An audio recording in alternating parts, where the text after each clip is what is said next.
My wife abandoned my girls when she thought there was a home invasion. My 34 male, wife 42, is a stay-at-home mum. Last week when I was at work and my two oldest were at school, 5 male and 3 male, my wife was sitting at the dining room table when she saw a man walking down the driveway and going to the front door. He had what she thought was a hammer. She went to the front door and the guy was trying to get in. The guy saw her and waved and tried to get in. She fled the house and ran out the back door. She left her cell phone and Apple Watch. She also left our twin girls, 8 months old. They were sleeping in their cribs. She ran through the neighbourhood looking for someone to help her call police.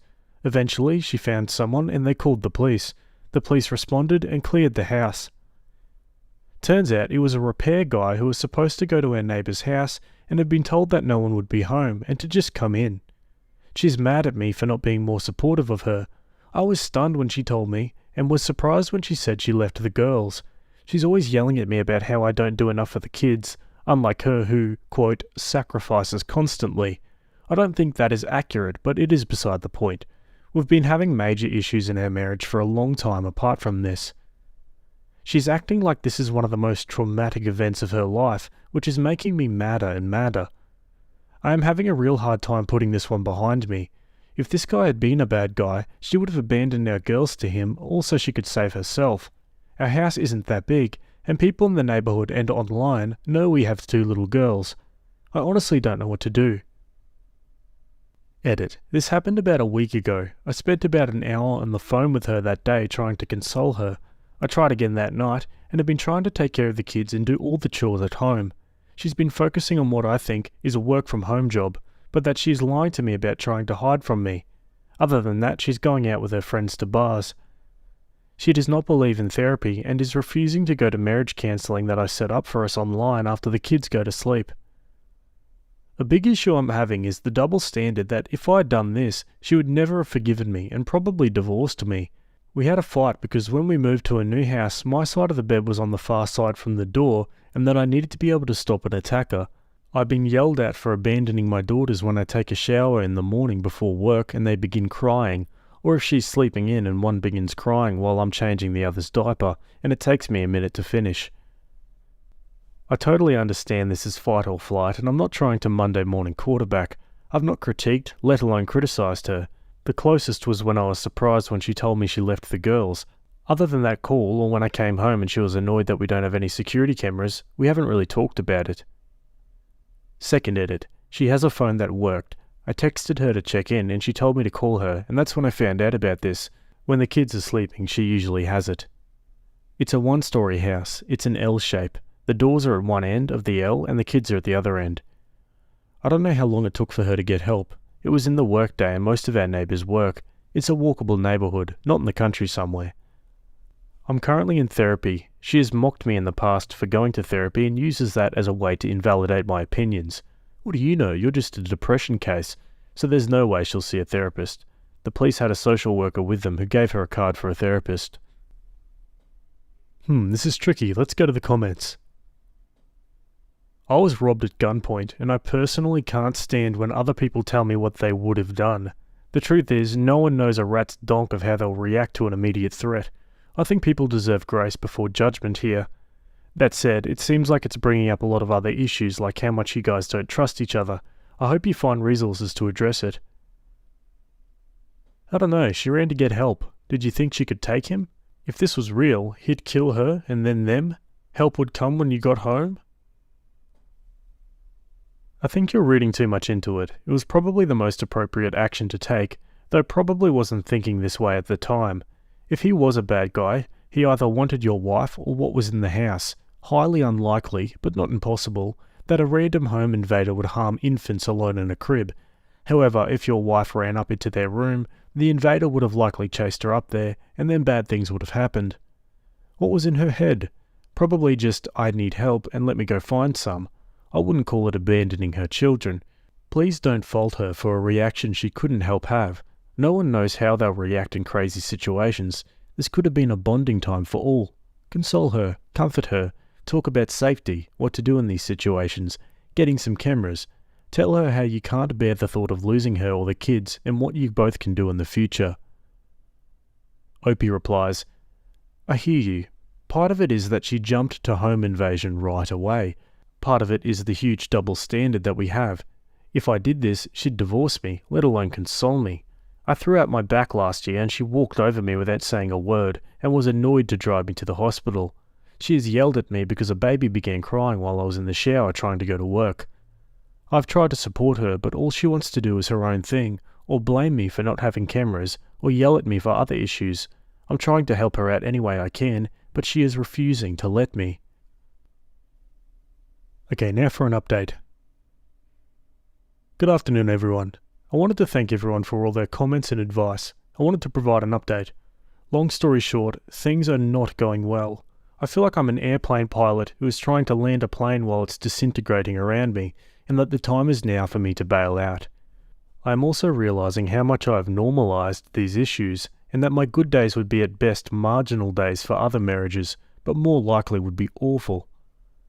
Since that post, I've really tried to do what I can to support her. I think I've been doing what I could to support her in the past. Anytime she wants to leave, she can.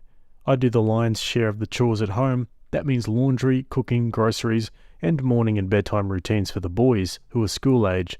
We do an informal system for dishes, and with the girls for the baths. It's close to 50-50 on that one. I also pay all the bills and handle all of the extracurriculars. One comment that people made was that she just gave birth 8 months ago and that I should be more sympathetic. I totally get that, but since she gave birth, she has done 4 10K races, a marathon relay, and goes to a group run and dinner afterwards twice a week. She's also gone to networking events for her business that she's working on. Since that post, we've had numerous issues. We have had more days with screaming matches than not. Here is a list of issues since the post. She woke up early on Saturday, but didn't wake me or my son up for his early practice. I slept through my alarm. Didn't do anything to help us get ready. Her only question when we came back was how late we were. The moment I came home, she went back to bed. I had all 4 kids by myself, which is fine. I took the kids to the store to run errands. As soon as I came back in, she got in a shower and left, and refused to take any kids despite their cries. She refused to tell us where she was going. Sunday, she refused to go to anyone's hockey practice because she had to clean the house. While I'm going to park at the rink with my kids crying, she calls me because she had hired a person to clean out our garage and wanted to know where we were going to move things. This was the first time I'd heard of this. The woman did a good job of cleaning the garage, but she threw everything in the dumpster, including like unopened dress shirts. We had a thermonuclear fight on Monday. My eldest was screaming at me to get a second helping of dinner ready. I tried bluffing to send him to bed without the second helping. He goes straight to her, and she overrules me. Once they leave the room, I explain what I was doing, and she spiked her laptop on the bed, and jumps up and starts screaming at me. Proceeds to follow me out of the room and is screaming in front of all 4 kids that I'm a whiny bee and not a real man, and that I'm trying to starve her kids. Funnily enough, this was just before our marriage counselling session. I kept it, and while I was in the waiting room, she continued screaming at me and attacking my character. When the session started, she refused to join. She was puttering around and started blending something. I tried to be as objective as possible, and the counsellor said that she was impressed with that.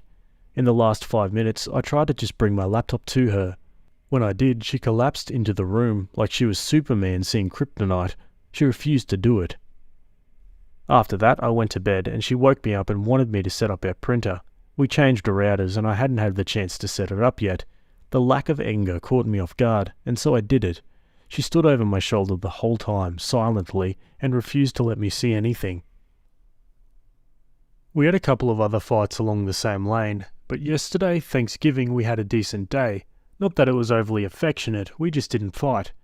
She slept in until 12:50 in the afternoon and was snippy because I didn't have everyone ready yet. She wanted the girls in the car seats. She then began a 90-minute shower and makeup routine and helped with the kids for maybe 20 minutes. We ended up an hour late for Thanksgiving dinner, but for us that was a good day. Yeah, there was no affection or anything and we didn't speak in the car, but yeah, my mind forgot all the issues we'd been having and I wanted to make it work. That night, I woke up and attended to one of the girls who was very sick. That is one of the things she has done exclusively, is attend to the kids when they wake up. She has taken kids from me when I do get up before her. She says that it's because I'm working. One fight we had in September, she screamed at me as being selfish for taking my daughter and sitting with her. I had said that I didn't mind and that I was up anyway, and that became somehow me keeping her up because I couldn't sleep. The problem is that this has become a trump card in every argument. But anyway, I was with my daughter from 4 o'clock to 5 o'clock and she slept in. This morning I woke up at 9 o'clock, the latest I've slept in that I can remember. I started making the kids breakfast and finishing the laundry. She was working on her laptop already. She snapped that I shouldn't bother cleaning the house because she'd hired someone. I tried very, very hard and refused to escalate, but told her that we can't really afford a cleaning lady and that I've got it. She proceeded to call me a little bee and screamed at me in my face in front of my kids. One of my boys ran and hid, and the other sat and read on the couch, but he was not happy. She blamed me for not having time to clean and not having money, and that I couldn't clean or do laundry to her standards, and that she wasn't a cleaner. It was about an hour of just constant abuse, so I spent today cleaning the house, doing laundry, and taking care of all 4 kids. My sons did more cleaning than she has for a month. What has really disturbed me is not the abuse towards me. I've normalised that and I'm used to it. And honestly, if she kept it behind closed doors, I was prepared to wait out the next 17 years and leave once my kids were out of the house. But my eldest son is clearly mirroring her behaviours and internalising the stress. It doesn't help that she constantly wants me to ask him who is his favourite, who yells more, and who is the better parent. When I refuse to do that, I am, quote, scared of what he might say. I guess Reddit that I don't know what to do. I'm trying to fix this. I'm keeping an appointment scheduled with a counsellor, but beyond that, other than talking to a lawyer, I don't know what I should do. She honestly doesn't see any issues with how she treats me. Her refrain is that, quote, I am a diamond, and if you leave me, you'll only be dating pebbles. Besides the fact that I don't want a divorce, and she spent the last 6 years threatening a divorce, I don't know if I can show anyone who is that out of touch with reality, or seemingly so closed off from recognizing that they have a role in causing and fixing the problems with the marriage. Jesus Christ, reading that was like watching a car crash in slow motion. Let's look at a couple comments to wrap this one up. Bro needs to learn there ain't nothing there worth fixing or saving. Time to throw in the towel. Jesus, why walk when you can run away from this woman? Yeah, I think that pretty accurately echoes my sentiment. What do you guys think about this one? Let me know down below. Anyway, that's the last update for now, and we'll move on to our next story. Okay, this next one was posted on the relationships subreddit. It was written by user Shima69, and it's titled, I will be a co-worker with a former friend who I was abusive towards and bullied him continuously. I used to be a complete B-word during high school. There's no denying that. I'm very ashamed of the kind of person that I was. It was partly because my parents spoiled me too much with my good looks, which I had out of pure luck and chance, and myself too. I was extremely arrogant and selfish.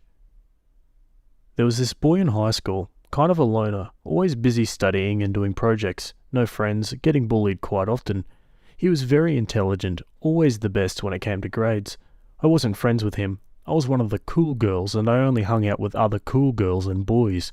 I was usually the center of attention. There's always a gang of bad girls in school. I was their leader. I wasn't doing well with my grades, mostly because I wasn't spending time studying and was obsessed with other things. I had the selfish idea of using this boy, so I befriended him and let him close in order to get some help in return with my studies, and he did help me a lot. Sometimes he helped me for hours before exams or coursework, and it helped my grades a lot. His friendship with me made him more popular as well. This kept going for almost 2 years, and I knew he liked me, but I never considered that. He eventually asked me out, which I responded horribly to it. I laughed at him, told him that he's not good enough for me, and since I didn't need his help anymore, I told him that I only befriended him so that he would help me, not because I liked him in any way. I was a complete B. After that, I asked other girls to make fun of him constantly, which made his life difficult. So, time passed and I only realized at college what a complete B I was, to him and other people. I've had therapy and I'm not the same person anymore. So right now I work in HR. I was going through the list of the people who are starting to work for us next week since I'm the person who basically meets them on day one, handles all the process, etc. Yeah, he's one of them. I want to make things right with him and apologize for my horrible behavior, but I don't know how to do that. What should I say? I don't really know. And when should I do it? It would be extremely awkward on day one if he meets me as the person who welcomes him at the door without any prior knowledge. Should I contact him before his first day? P.S. I can't ask someone else to handle him when he arrives on his first day. I'm the only person who has this responsibility right now. Yeah, obviously something needs to be said and OP should address this, but yeah, how do you do that? Let's look at the comments. Doesn't your company have protocol in place for this? It's pretty standard for HR to require opt-out for cases like this. That is, having an existing relationship or a history with another employee. Not necessarily a negative one, just any relationship. Isn't there someone else who can handle that group? As soon as he sees you, he's gonna panic. I genuinely feel for the guy, and regardless of however much you may have changed, for him that will be irrelevant. I would recommend at the first opportunity taking him into a private room and being open and honest to him about how sorry you are. Reassure him that you are aware of how awful a person you were, and because of him you have made changes to your life. Don't make it about you though from there. Because this is a pretty unique situation, you should make him aware that you would like to move forward and that you will understand if he does not wish to deal with you in the future, if he doesn't have to. It's also a possibility that he doesn't actually give a crap about you. I was bullied in school and one of the bullies saw me out and tried to apologize. I ignored him completely. He had lost any significance in my life and his opinions or wants were simply not important to me. Apologize regardless, but do it privately and do not under any circumstances talk to any other colleague about the history. Yeah, some pretty sound advice there I have to say. Let's go to an update. I'd like to thank all of you who gave me suggestions. Those of you who believed me, those who didn't believe that I was a changed person or doubted my intentions, all of it helped me a lot. I love you all. So I decided to write him a handwritten letter and give it to him on the day that he starts and move on professionally to the rest of the day, and explain everything in the letter. Since I was the person who was supposed to welcome him to work, that meant it had to be the first thing I was going to do. I took a lot of ideas about what you said to me, so this is the letter I wrote. Hi James, you're probably surprised to see me here. I'm sure I'm not on your list of favourite people to randomly meet. Without any excuses, I want you to know how sorry I am about how I treated you in the past. When I look back at the things I've done, there's nothing in my life that I'm more ashamed of. I can't imagine how it must have been for you during that time, and I don't pretend to understand. I'm just sorry for all that I did. It haunts me every day of my life, and it should. You might think I'm only doing this to seek forgiveness to feel better about myself, or maybe I want to make sure nothing happens to my job and career. You have every right to think that. But this letter isn't about asking you to forgive me or telling you how much of a changed person I am. That would make it all about me, but this is about you. It's about where we are right now. We're going to be co-workers, and I want you to know that I'll never do anything that might make your life difficult at work. It's funny I say that because my mere existence here will probably cause just that, and even if it doesn't, how can you trust any word that comes out of my mouth? You shouldn't, but that's all I have to work with. I don't know how you think of me at this time, or whether you want to talk to me about the past or not. It's your decision, and I will comply to whatever you decide. If you decide to not talk about the past at all, I'm fine with that. When I return, we'll go through the rest of the formalities like professional colleagues, and we only speak when we have to. If you want to talk to me about the past, that's fine as well. Be assured that it won't be about me. If you need someone to yell at, someone to be angry at, or even a punching bag, I can be those things. You have every right to work in a place that you feel happy and safe, and if my existence threatens that, which is completely understandable, then we shouldn't work in the same place. So if that's the case, just give me the word and I will request a transfer, or I will quit. This offer is open-ended. Regardless of what you decide or how you think about me, I genuinely wish you well. These are my contact details. So, on the day when he saw me, he was shocked and clearly shaking. When I offered to shake his hand, he was very stressed. I proceeded to give him the above letter in an envelope and then invited him to his desk. I tried to act completely professionally. I gave him the very basic info and then told him that I'll be back with the rest of the things in half an hour to give him time to read the letter and feel more comfortable. When I was back, he was more relaxed. We went through the rest of the stuff and at the end he passed me a note which said 6:30 Cafe, which is right around the corner.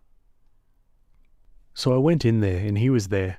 We sat there for a couple of minutes not saying anything. Eventually I asked how he's doing and if he read the letter. Then he burst into tears, and I couldn't stop my tears as well. After a couple of minutes, he told me that he was ready to quit on day one if I hadn't given him that letter.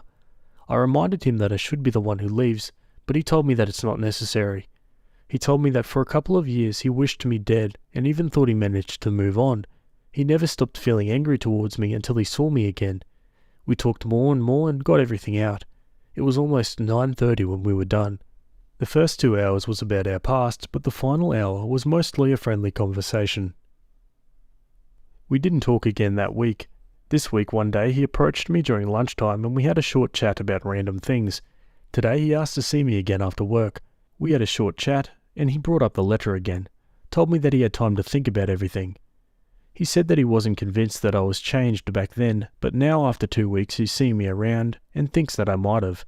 He told me that he's willing to forgive me and put the past behind us, and we shook hands as friends. Oh, and at the end he said that I owe him a lifetime of favours. Haha, I do. I've never been happier in my life, and I can't stop crying. Okay, and we've reached the end of that one. A great ending there, I think. Props to OP for recognising her behaviour back then was unacceptable and for, making the moves to change it. That's not an easy thing to do. Suspected my roommate, 35 male, was going into my, 30 female, room, and he was, to steal my frickin' panties. This suspicion started because about a month ago he texted me at night asking if the upstairs neighbours were being loud in my room, and I texted back, "No, I'm at a friend's house tonight, I won't be back until 2 PM or 3 PM tomorrow." I left said friends early the next morning, went into my room and effed around on my computer. Dude just frickin' opened the door and tried to walk in at 7:30 AM. I said, excuse me, very aggressively, and he came back with 2 conflicting statements when pressed. Sorry, I thought I knocked, which, F you, I didn't frickin' open the door or invite you in, so what the F? Followed by, I thought it was my room, which, why the F would you knock to go into your own room? We're also on opposite sides of the hallway. It made me feel weird, and I told my boyfriend about it, who bought me a Casa webcam. The very next day following installation, this guy goes into my freaking room while I'm at therapy, and it's to pet my cats. Alright, that's a little weird that you didn't ask beforehand, but that's okay. It's like a 1.5 out of 10 on the creepy scale compared to what I thought was happening. My cats cannot leave the room, as my other roommate, 60 male, has a cat with free reign of the apartment, and his cat F's my cats up, so they're unfortunately confined to my room. You can come into my room to pet my cats. That's fine, I guess. Why not just say that when you tried the other day then? Nothing happens for weeks, until yesterday. Yesterday was a fairly light day and I didn't even have to go to campus, so I just go to the gym. While I'm at the gym, I get a activity detected notification. Since the last time I saw him in my room to pet my cats, every activity detected notification has just been one of the furballs on my desk. Nope, it's him entering my room, not even looking all the way around before he sticks his hands into my frickin' hamper and digs around for a minute.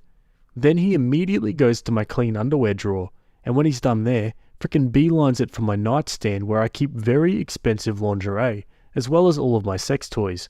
He very clearly knows where all of my things are. I'm watching this live at the gym and I'm frickin' livid. After he leaves my room, I rewatch the clips and notice he puts something back into the hamper on entry. He enters the room with something, folded fabric, in his hands and goes for my hamper, and then when he's done in the hamper, there is nothing in his hands anymore. So he's just been borrowing and or stealing my clothes, underwear. I text him both on Discord and in our roommate chat. No one is permitted in my room when I'm not there, and especially not to raid my frickin' used clothing, panty drawer or sex drawer. He says, sorry, and immediately leaves the group chat and then spams me on Discord and text messages, I'm sorry, I don't know what's wrong with me, it won't happen again, I have a problem. Dumb, I got caught, I think this is what I should say, bullcrap. I just told him, don't frickin' speak to me, and only text me about bills. Unfortunately, I don't have parents. My boyfriend lives with his parents, who would not be down with me living there, and none of my friends have a place I can stay. I'm stuck here. I'm also fixed income because grad school, so even if I could afford the monthly, deposits and such wouldn't be covered, and it took me 3 months to find this place, which was the first and only to let me keep both cats. I already bought and installed the lock. despite my apartment complex saying I can't have a lock on my door, but F them, my safety comes first. However, I can't help but feel disgusted about my things being touched. After I got back from the gym yesterday, I threw on a bathrobe and never got dressed again. Today when I woke up and thought I'd go to the gym early, I paused at my underwear drawer and just couldn't bring myself to put any on. This effer already owes me $400, but I don't even want to wear anything in my underwear drawer without knowing what pair has been used by him. My friends say I should go through and catalogue, as well as sterilise all of my things. I just want everything replaced, but considering the cost of some of these things, one of my bras is $600, they think it's unreasonable to ask. I also want to go and file a police report, but I don't even know what it would be for. Trespassing? The second I press charges, I'm out a roommate, and his room is a frickin' neckbeard nest that I'm not going to clean. I don't even know what to do here. I'm still livid, and I still feel pretty frickin' unsafe with a lock on the door. Is there anything else I can and should do?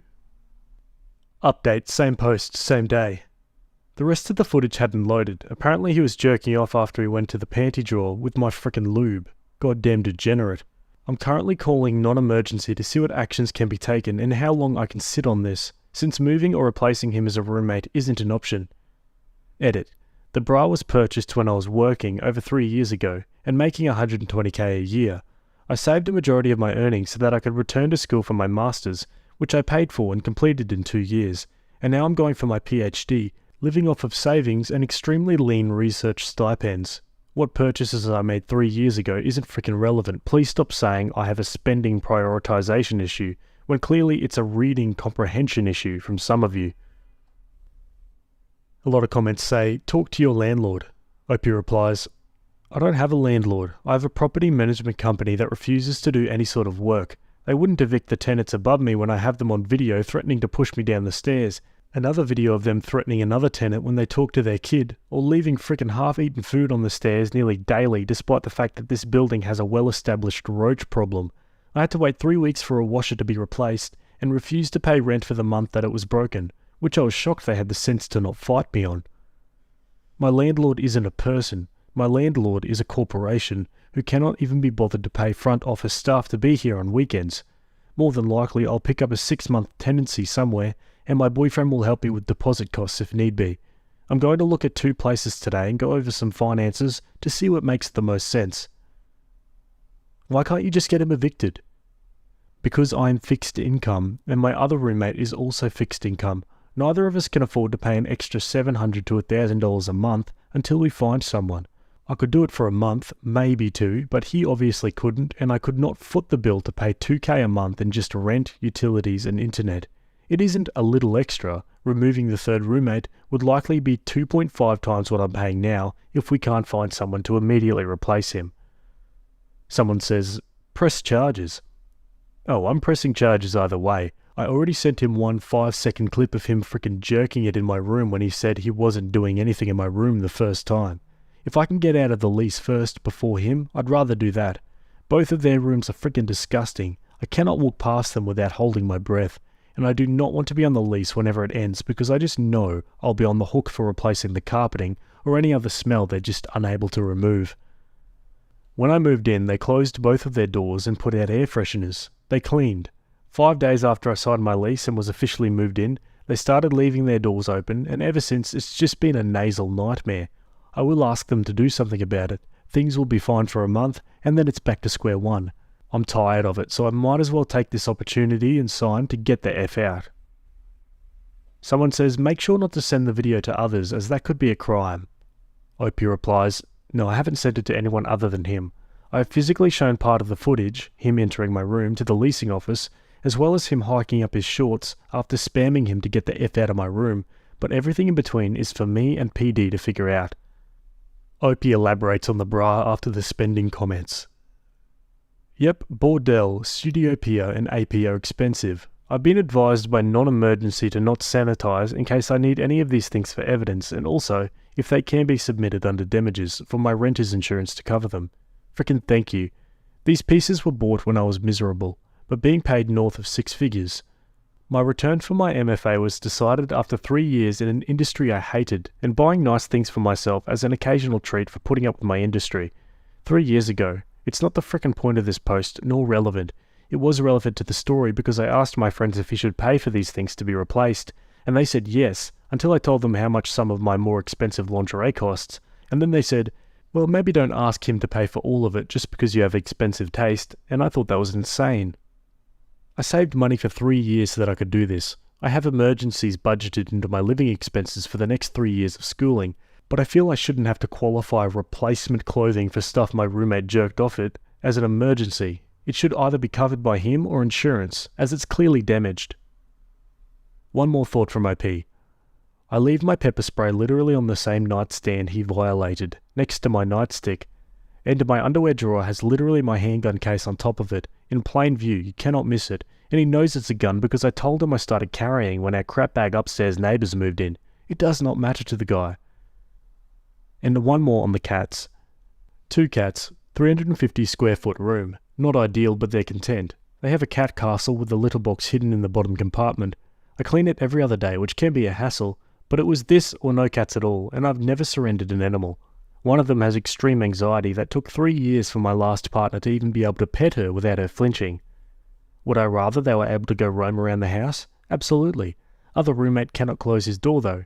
The apartment is literally sunk at the door frame from water damage, so his cat gets to go wherever, except my room. Geez, honestly, this sounds like a nightmare living scenario. Get out of there. Let's go to the update. Hello all, I am indeed alive and out of that crappy apartment. I didn't want to provide an update until I knew the full outcome of the story, and it unfortunately took until just under an hour ago to get that. After a week and a half of playing phone tag to file a police report, and then sitting in a police substation for 7 hours to file a report, he was eventually arrested for criminal trespassing, a felony charge in my state. This was in April. He or the prosecutor were able to shove back pre-trial hearings until today, nearly into November. Today he pled guilty to criminal trespassing and will have 12 months of probation. Since it's a felony, he will also lose his guns. I was able to be released from the lease since the judge who saw him the morning after his arrest issued a notice to vacate under the explicit supervision of law enforcement. Since I was involved in the order, I was given the option to break the lease without penalty, which I enthusiastically agreed to. I paid my other roommate utility startup fees, internet and power in douchebag's name, and utilities for the next 3 months before I left, since he had to backfill 2 roommates. I also cleaned my own room and douchebag's room before I left. He was stealing all sorts of crap from me and other roommate, mostly food we never gave him permission to eat, despite him literally only ever door-dashing food and making more money than me and other roommate combined. Fun fact for those of you who are wondering, didn't you jerk off with your stuff? Isn't that sexual assault? Why is there a trespass charge instead of something sex crime related? It turns out, at least where I live, that for sex crimes there has to be a victim. Since I was never present in the room when he committed those acts, and there was no, quote, DNA evidence left on any of my things, there was technically no victim, which means no sex crime. I could have pushed for that charge, but the chances of that sticking were nothing. Since douchebag never posted the room I was renting on Craigslist and only posted it on a website where you had to upload a face pic to even be a user, I wanted to make sure whatever he was arrested for stuck so that no other woman ever had to have their stuff violated again. I completely forgot about that whole website thing until the prosecutor's office called me and they asked me how I even found the room in the first place, were there any other signs and what about the last roommate, etc., when they were building their case against him. The only man I will room with now is my partner. God, stories like that just make me bury my head in my hands and go, why are people like this? Seriously. Thank God he didn't just get away with it though. You hear too many of those stories where they just get off scot-free and God, it makes you frustrated. Anyway, give me your thoughts about that one and we'll move on to our next story. Okay, we're on relationship advice. This one was written by user Pastel Witch named Dot and it's titled, My boyfriend was rude to an employee at a store. How do I get him to understand that's not okay? As the title says, I, 25 female, and my boyfriend, 27 male, of a few months, were at a store recently. I was looking at a display of fall-themed decor they had near the front when an employee came up to us and asked us if we needed help finding anything.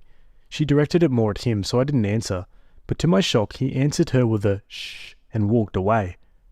The disrespect was off the charts. I work in retail, so I've had my fair share of horrible customers, but I don't even know how I'd react if someone outright shushed me. He walked off after that, and the employee and I were just standing there awkwardly. I apologised to her and then went off to catch up to him. It made us leave the store early because that was so embarrassing. When we got in his car, I asked him what he was thinking, being so mean, and he just said that her voice was too loud. From what he said, he didn't even really mean to do that. It just came out as a reaction to her loud, high-pitched voice. I didn't think her voice was too loud, but he made it sound like she was impersonating a squeaky toy. I reminded him of all the times I texted him from work and told him about a nightmare customer. He countered that this was different because I'm chill and sweet. He can't stand high-strung people. I countered that he's never seen my customer service persona, so he has no idea what I sound like when I'm on the clock. He has no idea what she's really like and probably really hurt her feelings. He asked if we could please just drop this because he was tired. This was in the evening time after dinner. I said fine, and he took me back to my place. This was a couple of days ago and we haven't really talked about it since. I can't stop thinking about it though. Hopefully he listened to what I said, but I'm not too sure. I want to bring this up again and let him know that it's not okay to talk to anyone like this, no matter the location. I also really don't like his reasoning. It feels made up or too immature. I'm someone who dates for the long haul. I'm looking to settle down and start a family. I'm not sure I want to create life with a man who thinks it's okay to be mean to someone just because of the pitch of their voice. They can't help what their voice sounds like. I think another thing that's bothering me about this is, would he have done this if she wasn't on the clock? Like if she didn't have to worry about being a professional and could stand up for herself, would he still have shushed her? I'm thinking not. I really like him and this was out of character. Or I guess, out of character of what I've seen so far. Wow, yeah, that's mad disrespect. And yeah, that's a good thing to think about. Would they have done it if they weren't working? It's true, too many people think they can say whatever they want to retail and hospitality workers because they think they're paid to put up with them. Yeah, it's just a bad mentality. Anyway, let's go to the comments. People are making excuses for his behaviour, but I think he was just being rude. I don't like screechy voices either, but I'd never do that to someone. Frankly, what he did is kind of next level rudeness, and then he doubled down on it later. In my experience, how people treat others is a good indicator of how they'll treat you in your worst moments together. I would be concerned if I were you, and I do not think you're overreacting. I also used to work retail and remember the upside-down world of socially acceptable behaviour some people exhibited. He only did that because she worked at the store and there was some assumed authority he has there as the customer. He probably doesn't do that in any other scenario, and you should not let it go. I remember one time this guy yelled at me from across the store to come to him, and when I called him out, he made every excuse in the book while his girlfriend apologised on his behalf and acknowledged that he did yell at me. The point being that when you call someone out on their bad behaviour, they always have a reason that puts the blame on the person they just tried to humiliate. He's 27, he knows it's not okay, and if he does not, do you really want to date a grown man who doesn't understand respect? Count it as a blessing that you've only wasted a few months with him to see his true character, rather than a few years. Text, dump, block, onwards and upwards, babes. Okie dokie, onto an update. So, I wasn't thinking I'd make any update, let alone so soon. My plan was to watch and see if being rude like that was normal for him or just a one-time fluke. Fate had other plans, I guess. A couple of days after my post, I found out he's a Holocaust denier. We were talking about what's going on in Florida and its education system. I asked him if he could imagine not learning about something like the Holocaust. He got quiet and sort of fidgety before stating that a lot of what history says happened is up for interpretation. That snowballed into a pretty big fight. Turns out he's a Holocaust denier. He started saying that some stuff doesn't really add up when really examined. I'm honestly having a hard time remembering all the bullcrap he spewed. Like there was something about the Jews and the Allied forces teaming up against Hitler and making up the Holocaust. Something like that. Conspiracy theory stuff. I dumped him. Like I said in my first post, I'm someone who dates for the long term. I'm looking for a life partner. Can you imagine how bad it would have been if I found that out after I was already married to him, or if I had a kid with him? I've been in a bit of a funk because I really did like him. However, I'm not going to date an anti-Semite, let alone an idiot. Whoa, talk about whiplash. That plot twist hit me like a truck. Holocaust denier? Yeah, did not see that coming either. God, Reddit never fails to surprise me. Let's end up with a few final comments. What drives me bonkers about these sorts of drooling idiots is that the guys who perpetrated the Holocaust kept really, really detailed records of it. They were proud of it. So why the F would the Allies make that crap up? They wouldn't need to. Nobody, not even the Nazis, see themselves as the villains. Someone who saw red flags, took the warning seriously and left immediately? I don't believe it. Honestly, good on her. From being rude to a Holocaust denier, that took a different turn. OP definitely dodged the bullet. In all seriousness, people who make up conspiracy about the Holocaust or flat out try to deny the existence is honestly disrespectful and gross. There are plenty of evidence about the Holocaust, yet there are still so many people in denial about it and teach people that they don't exist. Disgusting. I wish all Holocaust deniers could be teleported back in time into a concentration camp as a Jewish person. I wish all mangy racists go back to where you came from folks could be teleported back to Africa right as slaves are being captured, ripped away, enslaved as an African. I hate hate, and I'm just so tired of it. Aren't we all, brother? Aren't we all? Anyway, be sure to leave a comment about your thoughts of these ones, guys. My own sister made false accusations against me because I refused to supply alcohol for her party. This happened some years ago. I'm in my 30s now, but back then I was 22. My sister was 18 and was my mum's golden child. My dad, thankfully, has a good head on his shoulders and always called my sister out on her crap, but my mum's interference always meant my sister got off easy anyway. This is what happened back then. My parents decided to take a vacation to ski in Aspen and let my sister watch the house for them. They told her no parties, but that was a rule she straight up ignored. A day after our parents left, my sister started sending out invites to a party, and she was promising free alcohol. I didn't see that post just yet, but my sister called me and asked me to go get alcohol for her party, because I was over 21 and could legally buy it. She also wanted me to pay for it, and said she'd invite me to the party and introduce me to an easy girl in order to pay me back. I told her that I wasn't going to break the law to make her happy. She should never have told people her party would have alcohol. She screamed at me over the phone that I was ruining her life and that she couldn't take back the invites now that they were all over her Facebook. I looked at her post and face-palmed. I told her that what she did was really stupid and she and her friends were all underage, so it's illegal. She tried to say it'd only be illegal if I narked on them. I said I wouldn't narc, but I wasn't going to buy her booze either. She screamed at me some more, so I hung up the phone. Well, that night, my sister had the party, and someone called the police for underage drinking. After being arrested and confronted by police later on, my sister threw me under the bus and said that I'd supplied the alcohol she was using. Turns out she actually broke into Dad's liqueur cabinet and thought it'd be better to frame me for her crime. Police came and arrested me at my apartment the day after the party. They seemed already convinced I was guilty and didn't really listen to me when I said I was never there, but I willingly cooperated with them. At the station, I told them the whole story and got them to look at my sister's Facebook post. Thankfully, there were a few people there who listened to me, but I still had to sit the night out in a cell while my parents were called. My mum and dad flew back home overnight and bailed out both my sister and I, but my mum tried to make my dad leave me in jail because my sister had told them her lies as well. But my dad took the time to talk to me and look at my sister's Facebook, so he believed me. This caused a fight between him and my mum.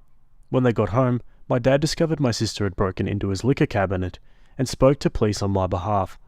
My mum, however, still wanted to blame the fall on me because, as she put it, the charges were ruining her baby's future. But my innocence was further proven by the fact that I and my car were seen on CCTV when I left work and when I arrived at home soon after, as the apartment I was living in then had CCTV cameras to watch the parking lot. My car did not move from there for the rest of the day and night.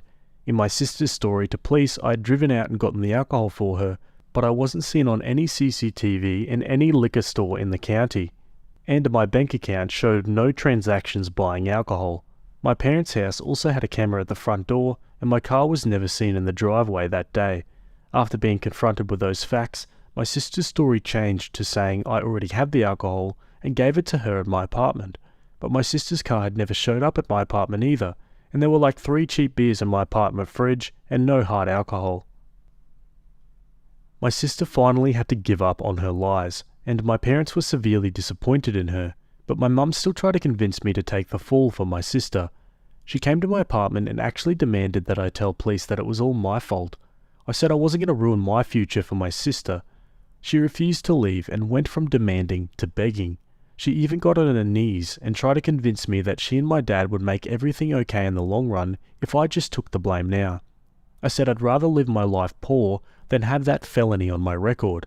She threw a huge fit and started throwing things because I refused to do as she wanted. I threatened to call police and she left my apartment cussing me out like a mad woman. I've never heard so many F-bombs out of her before or since, but she kept them up all the way to her car and followed it up with saying she should have aborted me before driving off. I called my dad right away and told him everything that happened. He was insanely ticked and got in a huge fight with my mum as soon as she got home. She didn't even deny anything she said or did because she deemed it would have been for the greater good of their daughter. But my dad told her that she couldn't destroy me to save my sister. Then he threatened to divorce her if she didn't try to make things right. She ended up sobbing and then saying she'd do whatever he wanted. My dad said it was couple and family counselling, or it was divorce. My mum signed a prenup before she married him and really had no choice. In the family counselling, I called her out on how she always believed my sister's lies. My sister tried to say they were not lies, but each one I pointed out from over the years said otherwise. I'd taken the time to write a list of all the ones I could remember from the past decade that had all been proven she lied, and my mum and sister were forced to stay silent as I read them all. They tried to interject repeatedly, but my dad and the counsellor silenced them. My sister, now proven beyond a doubt to be a liar and a manipulator, just shut down and refused to say anything more to the counsellor, and my mum finally apologised to me. But it was obviously a forced apology because she looked so uncomfortable doing it. I told her that her apology was very fake, and after so many years of favouritism, the damage was already done. My relationship with her never really recovered because she was convinced I was guilty no matter what was said, until my sister admitted the truth, and then wanted me to pretend to be the guilty one anyway to protect her favourite child. But nothing went her way, so she just went back to crying about it. When my sister went to court, my mum pleaded with the judge to go easy on my sister for the charges of underage drinking and giving other underage people alcohol, as well as attempting to frame me for her crime. She also resisted arrest when the police came and shut down the party. She was very drunk when it happened. They kept her in a cell overnight to sober up, and then she told police I'd been the one to provide the alcohol. My mum's begging, along with a relentless lawyer my parents hired, got the judge to cut a deal, provided my sister pled guilty, which she did not want to do. But her lawyer highly recommended she take said deal to avoid jail time because there was no other way of keeping her from getting a felony on her record. My sister's lawyer used the fact that the alcohol had not been bought that day, but rather had already been in the house long before the party happened, to help lessen the charges. My sister's Facebook had also been completely deleted by her as soon as she was able to in order to hide the post. The judge just wanted the case over with, so my sister got off with a huge fine that our mum paid, mostly out of her own pocket, and a couple years probation. She was also made to get therapy too by her dad. She's never really showed actual remorse for what she did though, and only had animosity for me, no matter how in the wrong she was. She was eventually diagnosed as a narcissist after Dad made her go see a doctor. After her probation and 4 years of college were over, she decided she was going to leave home for California and never come back once she landed a good job. She currently works in an office in LA, and we've not spoken in years. Dad got her that job, and she's not shown any real appreciation for it. Even my mum has given up on her ever coming home for the holidays and us being a family again. It tore her up inside for a few years, but now she's just bitter. She doesn't really blame me anymore, but we only seem to show indifference to each other. Just because my sister cut her off wouldn't make me the new de facto favourite. It just means my mum lost her baby and isn't getting her back. She can't leave my dad because she's too reliant on him, despite having her own career. She'd never want to be on her own again, so she's just become a shell of her former self. Things between me and my dad are still great. He's pretty much disowned my sister for what she's done and has stopped caring if she'll ever talk to him again. He and my mum don't even sleep in the same bedroom anymore. She's moved into the guest room some 5 years ago and has stayed there. Their marriage is really only one on paper these days. Info. It's a felony or misdemeanor to provide alcohol to minors, and my sister provided stolen alcohol to at least a dozen people who were under 21. Then she resisted arrest and tried to frame me by lying to the police.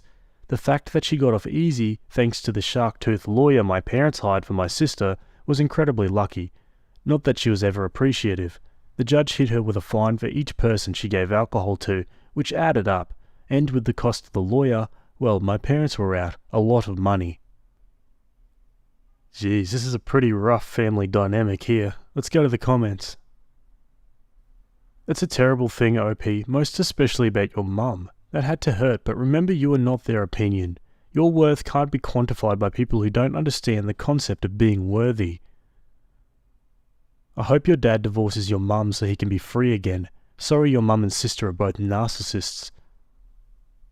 Your sister sounds like Cersei Lannister. Okay, onto an update.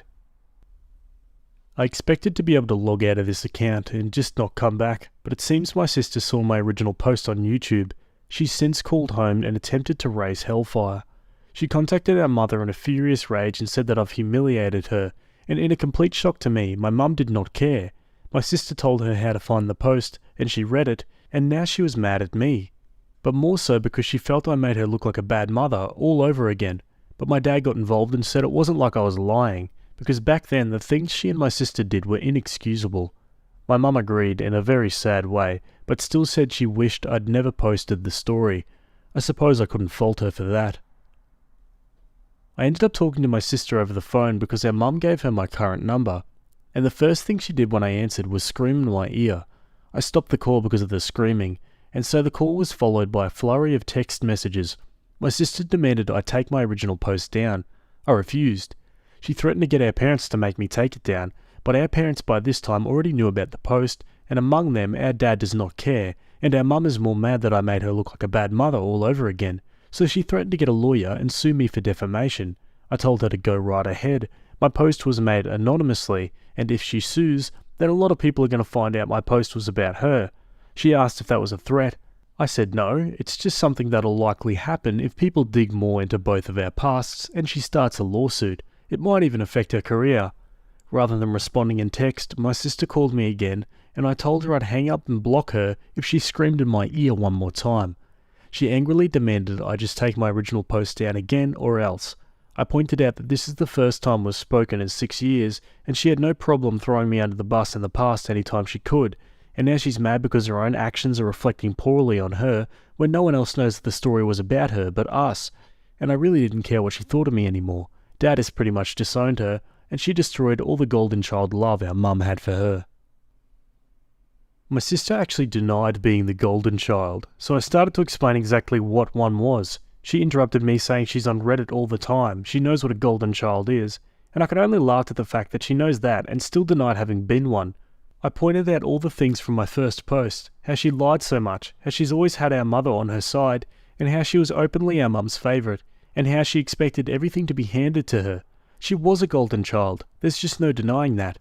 Well, she took this very personally, and said that she wished our mother had aborted me, just like she'd said all those years ago when I refused to take the blame for my sister's crime.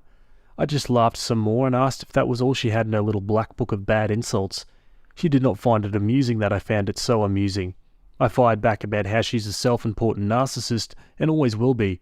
She milked our parents for so much and had no appreciation for it. Right down to that well-paid LA office job she's working that Dad got her. She scoffed at me and said that she got that job on her own merit. I laughed again. No, she did not. Suddenly, a well-connected LA firm scouted her several states away after college to come work for them when she had no prior experience as an intern. It just doesn't happen. The old CEO of that company was a friend of our Dad's before he passed away, and Dad called in a favour. That's how she got that job. My sister, of course, went into more denial about the truth I'd just presented her, but I guess it finally clicked in her mind that I was correct. She's a narcissist, but she's not dumb. So she just started bragging about how well she's been doing at that job. She made it to assistant manager, and is set to be next in line for full manager someday. I was unimpressed, and she demanded to know why. So I pointed out that I've moved on to managing one of my dad's smaller businesses entirely. Sure, it was technically a promotion through nepotism, but I worked hard to earn it. And Dad's openly stated that when he someday passes away, I'm to inherit everything. Not that I'm clamouring for it, like she undoubtedly would. I actually want our dad to live a good long time. She was so angry that she hung up on me and then called our parents again. She asked Dad if she'd really been disinherited, and they confirmed she was. Dad's will is set to leave her only a small settlement, so she can't contest it, and if she were to try to contest it, she'd automatically get nothing. Even our mum's will has basically written my sister out. My sister ended up crying and saying it wasn't fair, but both of our parents pointed out that her framing me all those years ago wasn't fair, ghosting them after they paid so much money to keep her from getting a felony, and putting her through 4 years of college was unfair. They had nothing left they wanted to give. My sister ended up blocking us all from phones to social media. We can't see anything now, but we really don't care. My mum has sat me down and gave me a long-awaited, more sincere apology for what happened so long ago, especially for that day she tried to make me take the blame for my sister. Years without my sister in her life, and the recent incident has made her realise more than ever that she was a terrible mother to us both, and she can't undo anything. But she wanted to at least say she was incredibly sorry, and that she loved me. She's just been too ashamed to really show it. She's now finally looking into therapy, and she's even making an effort to spend more time with my dad, like in the old days. It's ironic really. My sister tore our family apart, and then she somehow put it right back together by being the same kind of nasty person she's always been. So sis, if you see this post, and I bet you will, don't bother trying to contact us again, because if you do, then any more drama you cause is going to end up right here. So please, leave us alone for the foreseeable future. Now for another update. After all this time, I poked my head in to make an update, and I found my last post was removed, so I'm reposting it without subreddits. My sister sank to a new law of manipulation with this one. A couple of months ago, she suddenly showed up at our parents' house with a boyfriend in tow and a positive pregnancy test, and saying she was 2 months along. She claimed she wanted to make amends so her child would be able to know their grandparents. I saw this for what it was from the start. My sister went out of her way to get pregnant so Dad would put her back in the will, and Mum would make her the golden girl again. But things didn't go down that way at all. It was in February when my sister showed up all of a sudden. She'd taken a leave from work to come see us. She even tried to act all smiles around me, but I could still see the hate in her eyes. She still blamed me. She never stopped blaming me, but she pretended that she'd seen the error of her ways. Mum seemed to buy her act, but Dad didn't at all. Though my parents having a grandchild is something they've been longing for, so they begrudgingly accepted my sister back for the moment, but not without making sure whether or not this was a con. Spoiler alert, it was. My dad suggested my sister take another pregnancy test to confirm. We expected her to protest, but she took the one my dad got and willingly used it, and it was positive, so she was indeed pregnant. My parents asked for some time alone with my sister, so I went home and didn't see them again till the next day's evening. I got the details on what happened from my parents then. The evening before, they'd had a long talk with my sister about all the things she's done, and told her that they will help support their grandchild and set up a college fund for them. But if my sister wanted a place back in the family, then she's going to have to work hard for it and prove she's changed. Because it was obvious with the timing of the pregnancy that she only got pregnant just to try and get back in the family's good graces. She denied this, of course, but her past actions spoke for themselves. Our parents wanted her to seek therapy, both individual and group with them over video calls, and they also wanted her to apologize to me for what she did years ago, since she always refused to. That's when she finally broke and said that I don't deserve an apology, because I'm the reason she got her life ruined to begin with. Well, my dad didn't let that slide and practically roared at her, and then he told her that she was never grateful for anything they did for her, and that she was only blaming me so she wouldn't have to take fault for her own actions. My mum chimed in and said that she had to realise her own past actions were beyond wrong, like when she tried to force me to take the blame for my sister back then so her baby wouldn't get in trouble, and how she'd said those horrible things to me when I refused, and if she could genuinely admit her wrongs, my sister could too. Well, my sister flipped out and left with her boyfriend. The few times I met the guy, I could tell he was only with my sister for the money, because she treated him like absolute crap. She even elbowed him in the stomach once, right in front of me. Anyway, my sister came back the next day with a long rehearsed apology for them, crocodile tears included, and again the only reason our parents let her back in was because of her pregnancy. She was set up back in her old room, and spent the next few days trying to act all smiles, but her act was pretty bad. She was still expected to give me that long overdue apology, and I met up with her and her boyfriend at a local restaurant our parents picked. We figured if she was to give me anything even remotely genuine as an apology, it couldn't be around our parents. She started off the apology by basically murmuring, and when her boyfriend wanted her to speak up, that's when she elbowed him in the stomach, and hard too. He asked to be excused, and left us one-on-one. As soon as he was gone, my sister started what's more of a non-apology, basically saying she was sorry for what happened with trying to frame me, but that it still would have never happened if I'd just gone with it that day and gotten the alcohol for her party. And then we could have both had a great time. I countered that she still didn't get it. She framed me, and when cops were called on her, it had nothing to do with me. So if I had helped that day, then I would have been arrested and charged too. I got up and said she still hasn't changed. She only lives in her little self-important world, and walked out. When our parents learned of this, my sister tried to deny the words she'd spoken to me, but my dad knows the owner of that restaurant. We were seated away from other noisy guests, and were put right below a CCTV camera with audio. It caught everything, and my parents had the video within hours from the restaurant owner. They played it in front of my sister, and told her this is exactly why she's not getting much in the will. Her child might be, but not her. That's when she threw a tantrum and walked out screaming at them, and this time she didn't come back. She got in her car and drove all the way back to LA without another word to any of us. She later called to say her boyfriend had left her, and she didn't know where he was. As I thought, he was clearly in it for the money, and when their con failed, he cut her loose. So now my sister is around 4 months pregnant, with her baby daddy pulling a runner. She's still sending our parents updates on the pregnancy, and my parents are having a very hard time dealing with the fact that their future grandchild is basically being used as an attempted bargaining chip for my sister to worm her way back in. And sis, if you see this post, I did warn you that I'd do this if you tried anything else. You've left our mother heartbroken all over again, our father beyond disappointed, and me as your mental scapegoat because you still can't admit it was 100% your fault you were disowned. You haven't changed a bit, and I doubt you ever will. Wow, let's go to the last update. Yes, I get that this story sounds extremely fake. I'm also aware that selling one's child isn't exactly legal. Well, my parents found a way, and it involved more than one lawyer and was called something more of a financial settlement. Yes, it involved an outrageous amount of money, and my parents took a bigger financial hit in this than I prior alluded to. It's actually pushed back my father's retirement by about 10 years. I can't make any guesses as to the numbers, but I know property in California can go for an outrageous amount. There were also some questions about who was raising my nephew, and how. Let's just say that's complicated right now. I'm reposting this free of subreddits, and once gone I will not be coming back. Despite what some people think, I don't get a kick out of doing this.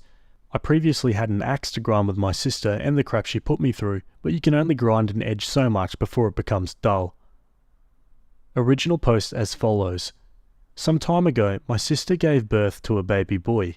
She made sure we knew the gender well in advance, as well as sending our parents pictures of the ultrasounds, and anything else that kept our parents' need for a grandchild motor running. My sister only allowed our parents to come to the hospital to meet their grandchild at the birth. They had to take a last-minute flight to LA just to be there. My sister also forbade me from going. She said I'd ruined their life enough. She wished she was an only child, wished me dead, all stuff like that in repetition, and she doesn't want me anywhere near her ever again. Well, the feeling is mutual. Though 3 months before the birth, my sister showed back up again. This time she pleaded with their parents to let her in to talk, and not to contact me that time because she really didn't want me there. She only had 1 day before she had to head back to LA, and had driven through the night. I wasn't there to see it, but from the details I got from my parents, my sister went crying to Mum and begging her to take her back to the family. My dad said that Mum hardly wanted to look at her. Dad confronted my sister and said that she didn't bother to try and contact them in years, and that she was only back and even pregnant because it was all about the money to her. If she never even saw my Reddit post, she would still be no contact with us. Mum spoke up and told her that she hoped for so long that my sister would come home to visit, or even just talk to her, but it was years of no contact. She'd done everything for her, she'd favoured her, she'd defended her lies, she'd made sure she didn't get a felony in court, and yet my sister showed zero appreciation. Dad backed this up too, and even compared me to her, and how I at least appreciated my parents. Then he blurted out that I'd been made a legal partner in the business he's having me manage, and that I'm on track to eventually take his place one day. After that, my sister, I'm told, went hysterical and was screaming about how it wasn't fair and it should be her instead. Somehow she was still allowed to spend the night in her old room, and the next morning she dropped this bomb on my parents. I heard her emotion was just gone. I guess she didn't feel the need to keep up the act anymore. She said that she'd allowed Mum and Dad to adopt her child in exchange for a house in California and an undisclosed sum of money that I'm not privy to. And you know what? My parents agreed, but my dad had demands of his own. In return for the adoption of my nephew, my sister was give up any and all rights to her son, sign a contract stating that she will have no part of the family ever again, and change her legal name. That last part really surprised me. Dad went so far as to pay for her name to be changed in order to separate her from the family. This meant getting all of her information reissued, such as her diploma, college degree, passport, and anything else that ever had her name on it, all paid for by my parents. And as part of the agreement, my sister could never change her name back or even to something similar. My parents didn't half anything in this endeavour. My participation in it, though, was minimal at best. My parents went to California to purchase a house my sister approved of, but she would not be given the house until after the baby was born and in their hands. She was very unhappy about this, as she wanted to move into the house after she'd signed the contract, but our parents had none of it. They gave my sister a week to sign, and she signed in front of a lawyer in less than 48 hours, so as of then, I'm now considered an only child. I'm not going to say I'm happy about that. I used to love my sister before she became a narcissist, but what's done is done, and I'm over it. My parents also tracked down the baby's biological father to get him to relinquish his parental rights as well. My sister found out he went back to his hometown in Arizona after he abandoned her, and my parents went to see him before the baby was born. He had no problem signing away his paternal rights after a DNA test confirmed he was the father. He must have still been in cahoots with my sister, because he also wanted a house and a payout as compensation to sign away his rights, though not nearly as much, I'm told. My parents purchased him a cheap house somewhere and paid him off. Well, I say cheap in comparison to the house they bought for my sister in LA. This was one expensive baby to adopt, but as my dad said, it's worth every cent to make sure my grandson has a future. My dad sold one of his smaller businesses to a competitor in order to get the money together without really affecting his other finances. Said competitor had been making him offers for years, and my dad wasn't that involved with the business anymore, so he finally took the offer, but only if they retained all of the employees already there, which they did, and now it's their name on the sign. But my parents didn't care because they've fully adopted my nephew. When the child was born, my sister didn't even want to hold him, and I heard even once referred to the baby as that thing, which was beyond cruel. She even admitted she was planning to sell the baby in a closed adoption to someone else, had our parents not agreed to do it themselves. She got her house and got her money, and then promptly cut contact all over again, so she's gone from our lives for good, and no longer related to us. My mum was doing the bulk of the parenting of my nephew till they can find a live-in nanny to help pick up the slack since they're getting old. They needed help with a newborn, especially when they became a toddler. My mum is very happy, but my dad has made it clear to her that they will not make the same mistakes they did with my sister. No favoritism, no enabling bad behaviour, no lying, and that the child will not ever know his real mother as she's dead to us. And if my sister ever tries to seek him out, she'd be in serious breach of contract and have to return the house or its monetary value, so I doubt she'd bother to even try. After the time she'd first shown up pregnant, my sister and I have only spoken once more over the phone, and it was after my nephew was born. For the record, she called me to gloat and tell me off one last time. I told her she was a delusional narcissist who only wanted to blame me because it's easier for her than accepting reality. But she just reacted smugly that it didn't matter what I said. She's going to believe what she wants to believe, and she'd already won anyway since she got what she wanted. She's still got a good career in LA, lots of money, and now a house. And all it cost her was a baby she didn't even really want. She can live however she wants now, and we can't do a thing about it because we were no longer family. I hung up and blocked her number. I was seething with anger, but there was no point in arguing further. In her own way, yeah, she'd won, but at what cost? She no longer has family, and no one to rely on ever again if things go south for her.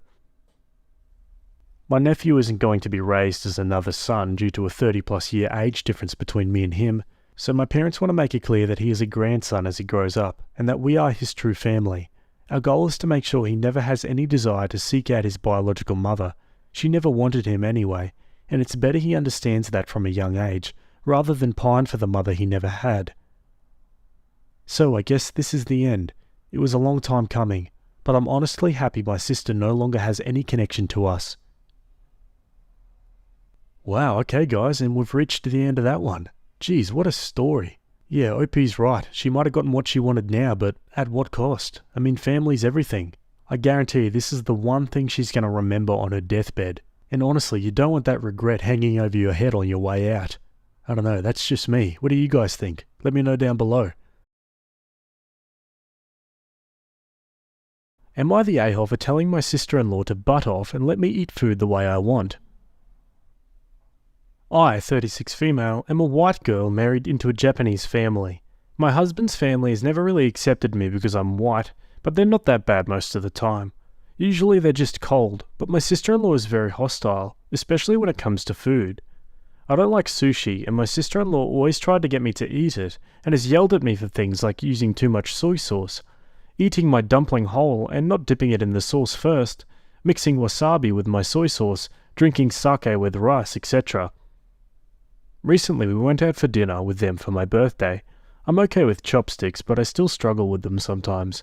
I was trying to pick up a piece of meat and I just used one of the chopsticks to stab the meat and eat it. Sister-in-law immediately started yelling at me, saying I was disrespectful. I told her I would eat my food however I liked and to please mind her own business. She always does this and I've had enough. People can eat however they like. I'm sick of her picking at my food habits. She said I was being disrespectful to her culture. I told her how I choose to eat food is my choice and to mind her own business. Things got ugly and I left. My husband stayed with them. I've been married to him for 5 years and dating for 7. I've learned his language and speak Japanese with his family. His family has had none of that same respect for me. To this day, none of his family has ever tried Egyptian food or tried to learn the language. I've been expected to learn it even though they speak perfect English. We live in Europe, yet I'm always expected to conform to his culture. Am I the a-hole? Edit. Every time I ask for a fork, his family gets offended, so I can't ask for one. 99% of the time I do okay with chopsticks. This piece was just tiny and slippery. I used the bottom chopstick to just poke it a little for extra grip, and then used the other one. Yeah, I don't know how eating something a certain way could be disrespectful to someone's culture. Surely, if anything, not eating and then fiddling around with chopsticks the whole time would be worse, right? Let's go to the comments. Not the a-hole. Hun, I would seriously consider if this relationship is worth a lifetime of this BS. Him staying with his family after you left is very concerning. Not the a-hole. Your husband's behaviour is a huge issue. The main problem here. His sister bullies you because he allows it. His refusal to shut this down is a pretty clear signal to her that she can treat you any way she wants to, so she does. My husband stayed with them. This is the only mention of him in this whole post. Have you discussed his family's hostility with him? Have you asked him whether he thinks you disrespect them and their culture? Sit down with him when you're feeling calm and tell him how you feel, and ask him how he feels. Ideally, you should be able to just tell him to grow up and behave like a decent husband, but in real life that's not usually very successful. I'm really sorry this is happening to you. One of my partner's siblings absolutely hated me for years. It was really horrible. The difference is that my partner did not take their sibling's side and never condoned their behaviour. Your husband just asked for a divorce. Give it to him. He doesn't defend you. He allowed you to be insulted until you had to leave the situation, and he still stayed with them. Not the a-hole. Sister-in-law is, but your husband is the biggest problem. Okay, on to some edits and updates. I guess me and some of the people here have different definitions of culture. For me, culture is about treating people with kindness and respect. I think some of you think I impaled the meat or something. I did not, I just poked it a little for extra grip and ate it quickly and discreetly. It was not the sort of thing you would even notice unless you were closely looking at someone, like my sister-in-law was. If you consider culture to boss people around and tell them how they can eat and enjoy their food, then that is not a culture I want to be a part of. Some of these comments have opened my eyes to the ways my husband has been failing me and I didn't want to see it. We talked today and I asked him to live with his family. We will be divorcing. I guess I never wanted to admit to myself how bad things were and how disrespectful his family was. I learned their language when they never learned mine. I learned their customs when they didn't learn mine. I celebrated their holidays when they didn't bother to do the same. Yet to them and many of you, I'm still the disrespectful one. Alrighty folks, give me your thoughts about that one. I can somewhat understand the being respectful of one's culture kind of thing and, following traditions and customs and things like that, but I don't think what Opie did was insulting or spitting on any of that. I mean, who am I to say? I'm not Japanese. Can someone who's Japanese let me know in the comments? Would you be insulted by someone who can't eat with chopsticks, so they end up stabbing the meat to eat it like that instead? Obviously, it's not a very classy way to eat. I mean, that goes without saying. But yeah, I'm genuinely curious. Would you be offended if someone did that?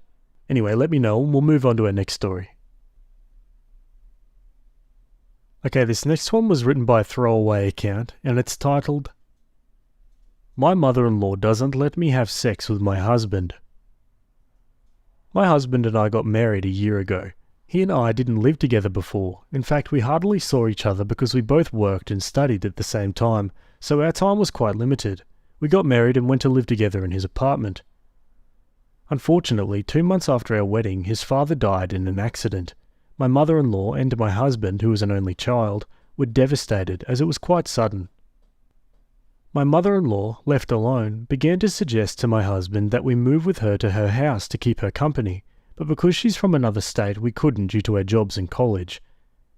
Then she came to us. Our apartment is 2 rooms, so my mother-in-law occupied one and my husband and I occupied another. I mean, my mother-in-law never liked me. She is one of the mothers who think that no woman is good enough for her son. As a couple who is still in the honeymoon stage, we had sex very frequently. Every day, even up to twice a day. This changed when my mother-in-law arrived, since the apartment is small, so I didn't feel comfortable doing it with her living there. The thing is that when we did have sex with my husband, my mother-in-law magically interrupted us. It didn't matter what time it was, even if it was 3 a.m, she casually got up and knocked on our door asking, "What are we doing?" or telling my husband that she feels bad because her head hurts or things like that. This has been going on since my mother-in-law moved in with us. It's been a stressful 7 months. Besides, I have no privacy of any kind. She criticizes everything I do, especially my food. My husband tries to give me my place, saying things like, "It's not true, Mum, the food tastes good." What really annoyed me was the fact that she started saying that several things of value and money were lost in her room, casually, the day I stayed at home. I had the day off from work and I study in the afternoons. I really got fed up. I told my husband that this really wasn't what I expected. I agreed to let her move in with us because my father-in-law passed away, and I was really trying to be empathetic to her and her pain, but I'm not going to let her call me a thief. Now I'm at my parents' house. My husband keeps calling me and sending me messages to come back, but I don't know what to do anymore. This is really stressful. Man, we're getting a few nightmare in-law themes today, aren't we? On to the comments. What are we doing? I'm having sex with my husband. Come back later or leave. Casual accusations of thievery. That one in particular carries latent repercussions if other people hear it. That's a bell that can't be unrung. Then crap talking the food? Yeah, you did the right thing. That living arrangement is a nightmare. This is how people end up with anxiety, depression or divorce. Usually all 3. Is your husband fine with that too? Does he want a sexless marriage? Or would that for him and mother-in-law be an excuse to have an affair to tell you it's your fault because you're not a good wife? She accusing you of stealing would be the moment where I would have kicked her out and told her husband to go with her. He doesn't show you any respect, neither does she. Sometimes it really needs to hurt to make space for change. You accepted way too much. Talk to him, but make a list of all the things she has done. Don't let him interrupt you. And then tell him to show you all the things your parents have done to him. I'm pretty sure that list isn't long. Show him how unnormal his and his mother's behaviour is. Opie replies, I don't think so. He seems pretty frustrated since we stopped having sex, but he doesn't try to start anything either because he knows that his mother is going to interrupt us anyway. After she interrupts us, we no longer continue with sex. Alrighty, on to an update. Hello, good evening. Thank you all for your advice and comments. I tried to read them all. I wanted to give you a little update. I returned with my husband last Thursday. While I lived with my parents, we were talking and seeing each other. The first time I agreed to talk to him, I told him that he really had to do something about his mother because our relationship was going down the drain. He kicked his mother out. She didn't take it so well. Remember how I told you she wanted to sell her house? Well, she actually did. She put her house up for sale. What surprised me so much is that she listed her house for sale at well below the average cost, considering where that house is located. Apparently she was about to close the deal with some potential buyers. She hasn't communicated with anyone since she left. We also don't know if she returned to her house. And now everything is fine. My husband also thanked me because he couldn't stand having his mother in our apartment anymore. I also made it very clear to my husband that if his mother had behaved differently, I would never really have minded if she stayed with us. I feel a little bad for her, but she really brought it on herself. I was always kind despite her treatment. Thanks guys for your comments and advice. Alrighty, and that's that. Yeah, it really seemed there was only two options there. Either she leaves, OP that is, or the mother leaves, and it's good to see that the husband came to his senses and got rid of her. Yeah, sad though, like it's avoidable if the mum just acted like a decent human being. Anyway, let's go to the next story. Okay, this one was written by user Choice Evidence, and it's titled, Mother-in-law told my daughter that Santa isn't real, so I told her that God isn't real. My mother-in-law doesn't like me at all. She's one of the typical mums who doesn't want her son to be stolen away by another woman, so my existence alone is enough for her to resent me. It doesn't help that I don't practice her religion and that we don't plan on baptizing our children. This is a mutual decision between my husband and I. For a little extra context, she sends me Bible verses and quotes about being subservient to your husband on a regular basis to get under my skin. After telling her very nicely and calmly to stop once, she had a full-blown meltdown and tantrum about how I won't let her save me, so I just ignore her messages now. My daughter, 4, loves Christmas. She loves decorating the house and helping bake the cookies, and she gets to pick the tree out this year. She's so excited, it's literally so adorable. She's been talking about it since July. She also is a very firm believer in Santa. She already has a mile-long list of things she wants him to get her. Side note, she isn't spoiled at all. Some of the things on her list are random items she sees at a grocery store or things on our shelves. Our dog that we've had for 6 years is on her list. She just likes writing them, aka making me write them. My mother-in-law was over today, and my daughter was asking me to add another random item to her Santa list. As my mother-in-law heard her say it, she immediately responds to her saying that Santa isn't real and that me and my husband are who buys the gifts under the tree. This obviously went over like a lead balloon with my child, but my mother-in-law looked pretty happy with herself for the crap storm she just created for me and for breaking my daughter's heart.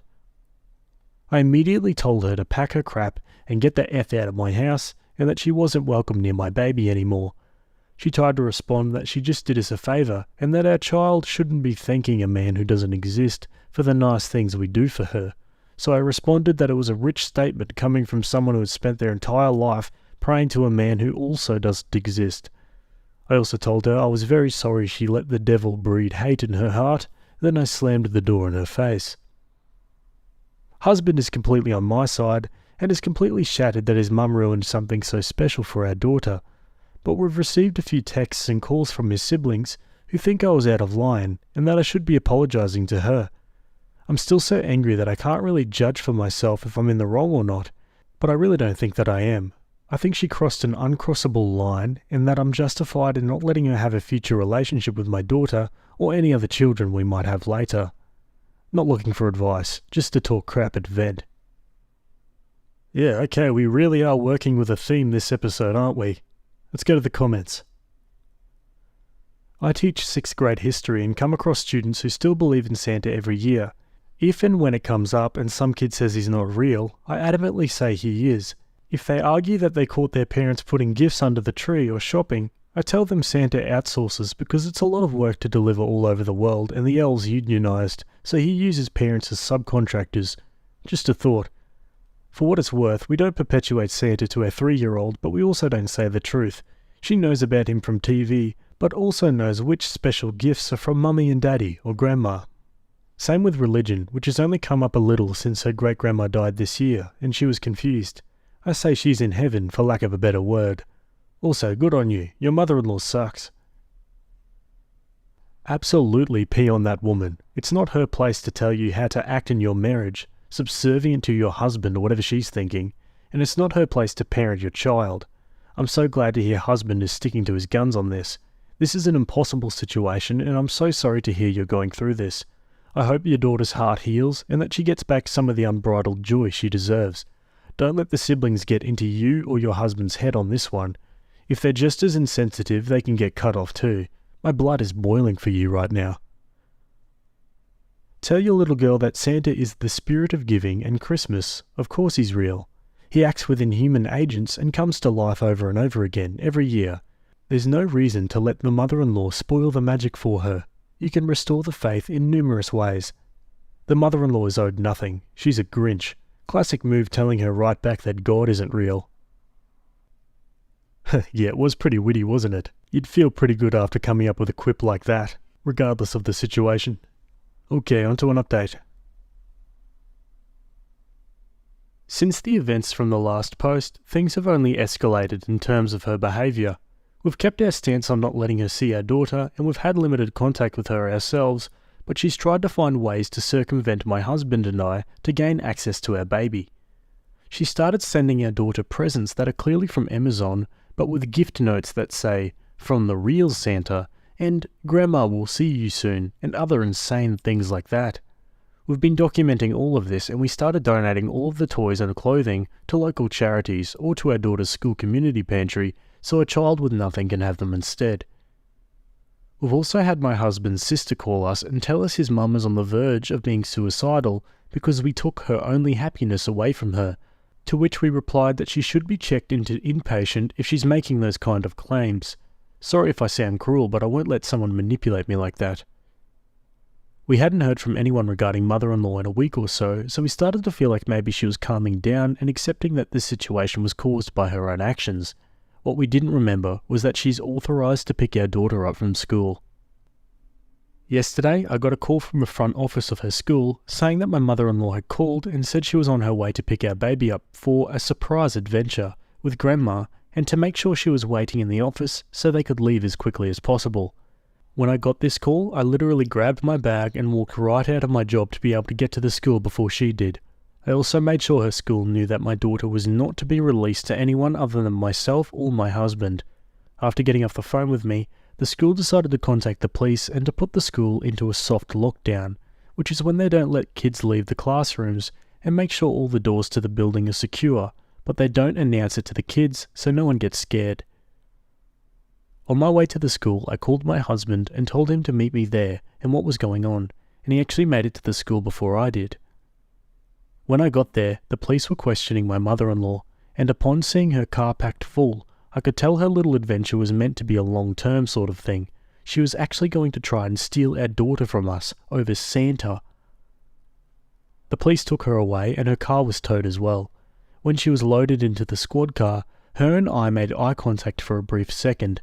She tried to keep her scowl, but quickly her face crumpled and she started sobbing about how unfair this all is. She started crying even harder when the door was shut on her. As justified as we were, this was really hard to watch. I don't know how the legal system works, to be honest, but I'm hoping we can request that she be put into a mental health facility as opposed to a jail, so she can receive the help she very clearly needs. We also filed for a restraining order against her, and we took her name off the pickup list at school. My husband's siblings have reached out to us and are completely horrified by what happened, and all said in their own way that they never expected things to escalate like this. While it was annoying to have it come to this before having their support, it is refreshing to have everyone on the same page about this finally. In terms of our daughter, we chose to let her finish the school day so she wouldn't know what had just happened to her. I received a lot of helpful advice in my last post about how to fix the damage my mother-in-law caused, and we tried a few of the things we were told to do, but I can sense that my daughter just isn't into it the way she used to be. Her wish list hasn't been added to since. My brother-in-law has offered to dress up as Santa and get caught putting gifts under the tree to help reignite her excitement, which my husband and I both appreciate and are looking forward to. We also plan on sending her a letter from Santa telling her how excited he is to visit her and our dog this year, and I'll let you all know how this works out in the next update. Alrighty guys, and that's the last update I've got on that one so far. Geez, yeah, I must admit, I didn't see the mother-in-law spiraling that hard. Like seriously, she rocked up to the school with a packed car, like ready to take her away. That's scary stuff. And yeah, sad about the kid as well. She didn't deserve any of this. Anyway, I'd love to hear your thoughts about that one down below. Am I the a-hole for not telling my father and stepmother about my son's birth? My 26 female father, 59, has been dating Paula, 38, for 4 years. I never got to know her well, as I was about to move out when we met. My sister, 20, still lives between our parents and likes Paula, but finds her annoying. Paula has an odd attitude towards pregnancy. It became the most obvious when my cousin announced she was expecting back in 2021. Her daughter would be the first great-grandchild. We hadn't been sure my grandma would be around for that, and after an emotional announcement in which everyone was overjoyed, Paula commented that she felt it wasn't a big deal and didn't get what all the fuss was about.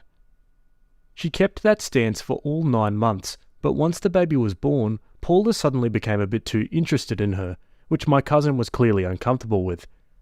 My husband, 28, and I announced our pregnancy earlier this year. At first, my father was over the moon. Since this is his first grandchild, I believed that would last. But as I heard from my sister, Paula was just as condescending as we expected, if not more. Whenever I announced anything about my pregnancy or baby, the sex, first kicks, ultrasound pictures, etc., Paula always reacted with one of 3 phrases. Okay, that's not a big deal, or is that all she talks about these days? I didn't care about it at first, but after a few weeks, I started to notice my father was also losing any interest he had in my pregnancy. As the months went by, he became increasingly detached and standoffish. He started to either ignore or not pay attention to most of the updates I made on my baby. He also didn't come to our name reveal. We did that instead of a gender reveal. It was literally just a lunch party with a game we made up. Or the baby shower because, and I quote, Paula doesn't think it's worth it. My son was born on Halloween, and I decided not to tell my father and Paula. After almost 9 months of excuses and disinterest, I didn't see any reason to. I was in the hospital for 4 days, during which only mine and my husband's closest friends and family visited us. The day before we left, I posted a picture of my son on Instagram, and that's when my father found out. He called to ask why I hadn't told him and Paula or invited them to meet the baby. I didn't lie. They didn't make any efforts to get involved, both emotionally and physically during my pregnancy, so they'd have to wait for baby news like everybody else. My father and Paula are furious, accusing me of using my son as a pawn and keeping them away out of pettiness. They're saying I'm holding the fact that they missed a few dumb parties against them. My husband and pretty much the whole family agrees with me. My sister, while mostly on my side, still thinks I should have told my father, since this is his first grandchild, and he had to find out he was born through social media. She thinks this is all Paula's fault and I should apologize to her dad. Am I the a-hole? Okay, let's look at the comments. Not the a-hole, but I think you need to have a conversation with your dad. You need to let him know he will inevitably miss out on a lot more if he continues to mirror Paula's indifference in shared family milestones. It is not everyone else's responsibility to compensate. If he intends to have a relationship with his grandchildren, and also have a relationship with other relatives, he needs to be willing to do his part as well and express interest and participate. And no, it isn't about showing up to parties. It's about making the effort to be included when you're invited to be and not dismiss those invitations as if they're meaningless. Opie replies, I'm trying to make that clear to them. My father missed my graduation. Not coming to my baby shower doesn't bother me that much. It's the condescending attitude and lack of interest they've both been displaying my entire pregnancy that made me decide not to tell them. Not the a-hole. All of the everyone sucks here replies are dumb as hell. Paula has your dad twirled around her finger.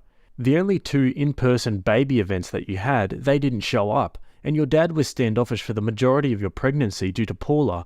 He's a grown-ass man. He doesn't get to all of a sudden meet and be involved in his first grandchild's life when he barely cared before. Guaranteed he only wanted to come to the hospital for photos and to post on social media and show off. Apologizing to your dad will not do anything, but only enable his BS. He needs to step up, put his foot down to Paula, and show you that he genuinely and actively wants to be a part of your immediate family's life.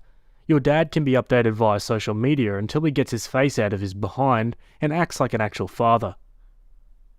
Opie replies, My father is against posting pictures of children on social media, but he's definitely the type of person to try to show off in real life. That being said, I do believe he genuinely wanted to meet my son at the hospital. Honestly, the naming party I can see being like well, that's a little dumb, kind of like gender reveal parties. But to miss the baby shower? My god. To ignore the part where you celebrate the parents and upcoming baby, give baby supplies so the parents don't get overloaded with prep costs, and even just spend time with your daughter knowing she'll have her hands full for at least the next year? Man needs to get his head out of his ass. Opie responds, calling the name reveal a party was probably an exaggeration on my part. It was a small lunch with a Clue-style game my husband and I created. I talked to my sister about it, and we both think that had I not told my father the lunch was baby-related, he and Paula might have come. Okay, now for an update where OP responds to some questions. My Am I the A-hole post from a few weeks ago was voted not enough info, which seems fair.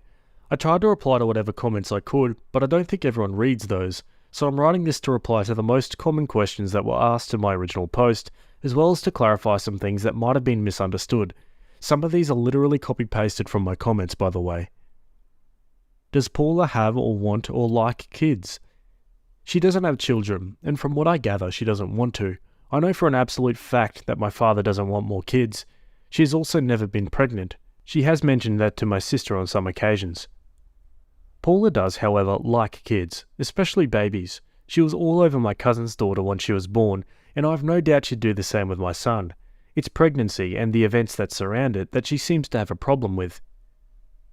The age gap between my father and Paula. Paula is actually on the older side. None of the many women my father has been with since divorcing my mum have been older than 35 by the time they broke up. I'm genuinely surprised they're still dating, as his relationships don't tend to last more than a couple of years. And yes, I do realise that none of these things are good. As much as I'm bothered by it, it's not my place to say anything, especially now that I don't live with my father anymore. As long as they're both consenting adults, there's not much I can do or say about it, and that's fine. Why does my sister find Paula annoying? Well, according to my sister, Paula's most annoying habits include frequently speaking in a baby voice, mostly around my father, interrupting other people while they're talking and criticising random women on the street behind their backs. I don't know Paula well enough to be sure how valid these claims are, but I have witnessed a bit of those first two habits during previous visits. The baby voice annoys me too, to be honest. She sometimes sounds like the 4-year-olds I used to babysit, but again, it's not my place to complain. Paula's behaviour once my cousin's daughter was born. Paula would ask for more pictures of the baby than both me and my sister were getting, even though she barely knew my cousin. She made many comments about how she looked nothing like my cousin's husband. She tried to get my cousin's daughter to say her name when she was 5 months old. Paula isn't her real name. Her actual name is longer and harder to pronounce. And every single picture Paula ever took with the baby was turned into an Instagram post, most times without my cousin's approval. Whenever we visited, Paula asked to hold my cousin's daughter all the time and hesitated to give her to anyone else. Last Christmas, she wanted my cousin to open her gift for the baby first and got annoyed that an actual infant wasn't as excited about it as she was. She has also made a few comments about how my cousin still hasn't bounced back and has spoken ill of my cousin's husband behind his back. What updates did I make about the pregnancy? Some people in the comments seem to mistake updates for social media posts, so I wanted to stress that I barely posted about my pregnancy on social media. I made maybe 2 posts while pregnant and another one to announce my son's birth. Those were the only on Instagram. I hate TikTok, and my account is private. Many of my co-workers didn't even know I was pregnant until I showed up one day with snug clothing and a 7-month bump. A few of them didn't find out until I went on maternity leave. I do a large part of my work sitting down. The updates I'm referring to were made only to my family and close friends. They were mostly about mine and my son's health, and all of them were made either in person or by text and phone call. Most of the updates I made to my father were through text, since I work and don't see him in person that much. Also, my father and I have had huge problems in the past over me not telling him anything, and my relatively new habit of updating him on what's been going on in my life is an effort to remedy that. Seriously, I get where people were coming from, but I find it concerning that we live in a time where someone can't mention updates about their pregnancy without people assuming they're talking about social media. Did I talk to my father about his or Paula's behaviour? Yes, several times. He said he'd try to be more involved, but never made any attempt to do so. He either didn't remember our conversations or genuinely didn't care. I'm fine with Paula not being interested in my pregnancy or the 2 events I invited her and my father to. We don't know each other that well. What I'm not fine with is her rudeness whenever I shared any information with my family, as well as the fact that my dad let himself be dragged down by her behaviour. How many events did I invite them to during my pregnancy? Well, literally the only two I mentioned, the name reveal lunch and the baby shower. One comment says, "Not everyone cares about your pregnancy and having a baby is a normal thing. You're not the main character of everyone's life." At no point did I express any of that, nor did I expect to be treated like Demeter. I am perfectly aware that pregnancy is not an unusual experience, and I'm not special just because I had a baby. Most of the time, I actually hate being the centre of attention. I updated my family about my pregnancy because my son is their family too, and my friends because they asked and worried about me. I never expected any special treatment from any of them, but I do expect to be treated with respect, or at the very least politely. You shouldn't cut your dad and his girlfriend out of your son's life just because he didn't care about your pregnancy. Again, I never said I would. All I did was not tell them my son was born. I made it clear that they were free to come meet him once we brought him home. And this isn't about them not showing up to parties or not caring about my pregnancy as much as I did. My father missed my graduation. Not coming to my baby shower doesn't bother me that much. It's the condescending attitude and lack of interest that both my dad and Paula have been displaying my entire pregnancy that made me decide not to tell them. Did my father know my due date? Well, I told him about it several times. My son was born the day after my due date. At no point did he try to reach out before or during my hospital stay. My best guess is that he forgot about it. Who did come to visit us in the hospital? My mum, my stepdad, my sister, my maternal aunt and 2 cousins, mother-in-law, brother-in-law, and a few of our closest friends. Overall, about 15 people came to meet our son during our 4-day hospital stay. My mother, sister, brother-in-law and 2 of my best friends, including my baby's godmother, were the only people who came more than once. I also want to add that besides those people, the only ones who found out about my son's birth prior to my post on Instagram were the ones who asked. My father and Paula were not among those people. I think that's all I wanted to clarify. I do also have an update. I'll try to post it soon. Okay, yeah, I think that's enough clarification. Let's go to the final update.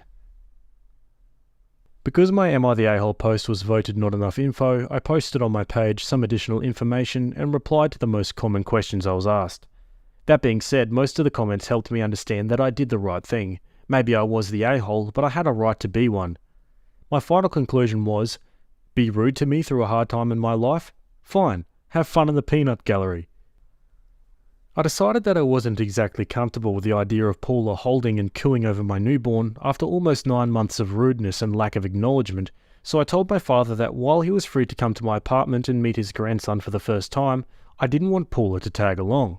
My intentions weren't to ban her forever, but rather to just wait a month or 2, or in a perfect world, until she apologised. We had a small fight over it, but my dad agreed and came to meet him without Paula. He visited us a couple more times that week. During these visits, he was cold and short with me and my husband, and I ended up being cold in return. This was admittedly not my proudest moment, but I was too tired and angry to care at the time. A little under 2 weeks ago, my paternal aunt and 2 cousins, including the one I mentioned in my previous post, came from out of state. My cousins stayed at my apartment, while my aunt stayed at my father's.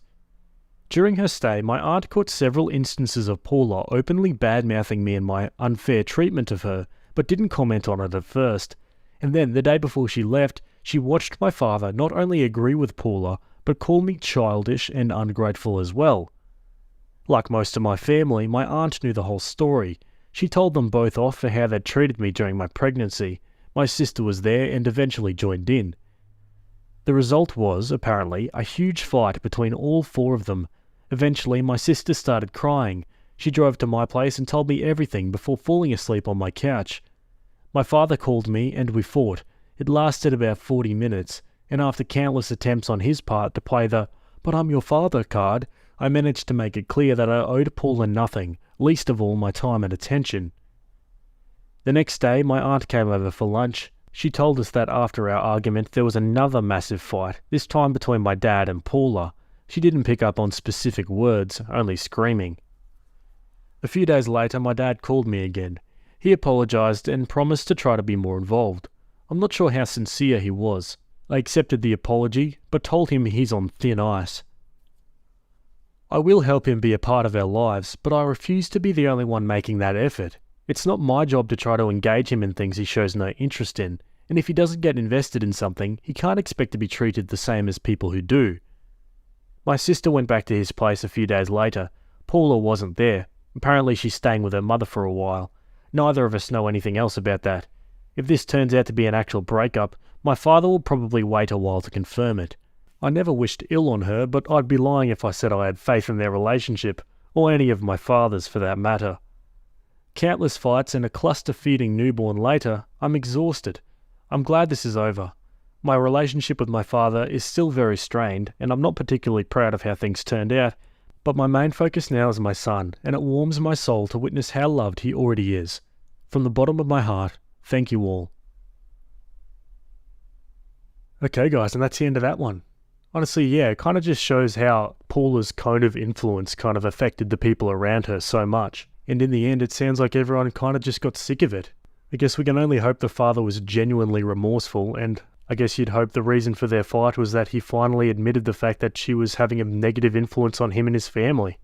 Obviously, he's going to have to take on an element of responsibility as well, obviously, but it seems like a lot of the bad influence is stemming from one place, and that's Paula. I don't know, what do you guys think about this one? Let me know down below. Anyway, let's move on to our next story. Okay, this one was also posted on Am I the A-Hole? It was written by a throwaway account, and it's titled, Am I the A-Hole for not cooking Thanksgiving dinner and spending the day at the beach instead? I, 27 female, have solely been responsible for cooking Thanksgiving dinner for 20 plus people for the last 8 years. I do all the shopping, cooking, and setting up. Months before Thanksgiving, I start looking at grocery prices and tweaking recipes to fit dietary restrictions. A Caribbean family, vegans and pescatarians, meat eaters. I also make enough for the college-age kids to have leftovers.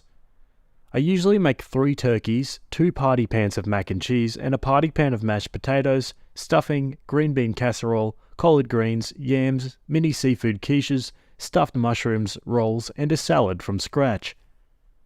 Plus all the desserts, apple pie, sweet potato pie, cheesecake, homemade ice cream, and breads also from scratch. I start making stocks and doughs Tuesday night. I bake my bread for stuffing and make my cheesecake and pies Wednesday after work. Cook all day Thursday so we can sit down and start eating it by 4 so my aunts who work the night shift as nurses can enjoy. Every year people invite unexpected guests and it becomes 30 plus. I would be okay if it were plus ones, but my mum invites her friends and their kids. My mum and aunt ask me to make additional turkeys and some sides for their units. I never feel appreciated for everything I do to make it special and accommodate everyone. This year I'm separated from my husband and I really don't feel like bending over backwards cooking for people who don't even leave me leftovers to make a sandwich the next day. This year I've decided not to cook and just spend my day at the beach, the only bonus to living in Florida. I was asked how much the adults should Zelle me for Thanksgiving groceries at the beginning of the month and I told them I'm not cooking. Today I received a Zelle from my uncle, and when I returned it he asked why. I reminded him in the family group chat I wasn't cooking. Now they want me to cancel my plans and cook. Am I the a-hole for not wanting to? Nah, surely this is something that, families take turns in doing, right? Everyone deserves a year off after a while. Let's check out the comments. Not the a-hole. You're going through something right now with a separation, and the fact that all of these people have somehow started relying on only you to provide the meal is insane. My family has always done assigned dishes for each branch of the family. Expecting one person to do all of the planning and cooking is too much. Someone else can step up, or they can skip Thanksgiving this year. Either way, have fun at the beach. Not the a-hole. I'm a professional chef, and that is a tremendous amount of food you were cooking, with basically no help. Enjoy the beach, stick your feet in the sand, dip a toe in the water, and eat a turkey sandwich from a deli. If anyone complains, tell them this is their year to cook. Let them deal with uninvited guests, dietary restrictions and all those desserts, and then have everybody eat their food and walk away and leave the cook no leftovers. Not the a-hole. Enjoy your time at the beach. Get a drink with a little umbrella in it and toast your newfound freedom. Alright, on to an update. Excuse typos, currently enjoying the small 4-pack of Woodbridge wine while watching The Crown with my husband by his bedside. More on that later. I actually listened to you guys and I didn't cook. The weather wasn't the best, so I didn't end up at the beach, but sat by the pool, did some work and journaling. I enjoyed margaritas by the pool and wine at dinner. I don't know how I was able to drink all day and get everything done by 4 p.m. Dinner was late. We didn't end up eating until 6 p.m, so the people who worked that night just took to-go plates and couldn't eat with us. My mum called a few times from the kitchen asking how to turn on the oven, make a pre-made ham and turkey. My aunt asked for the recipes that I previously emailed and asked if I could come over and supervise. I ignored the calls and texts.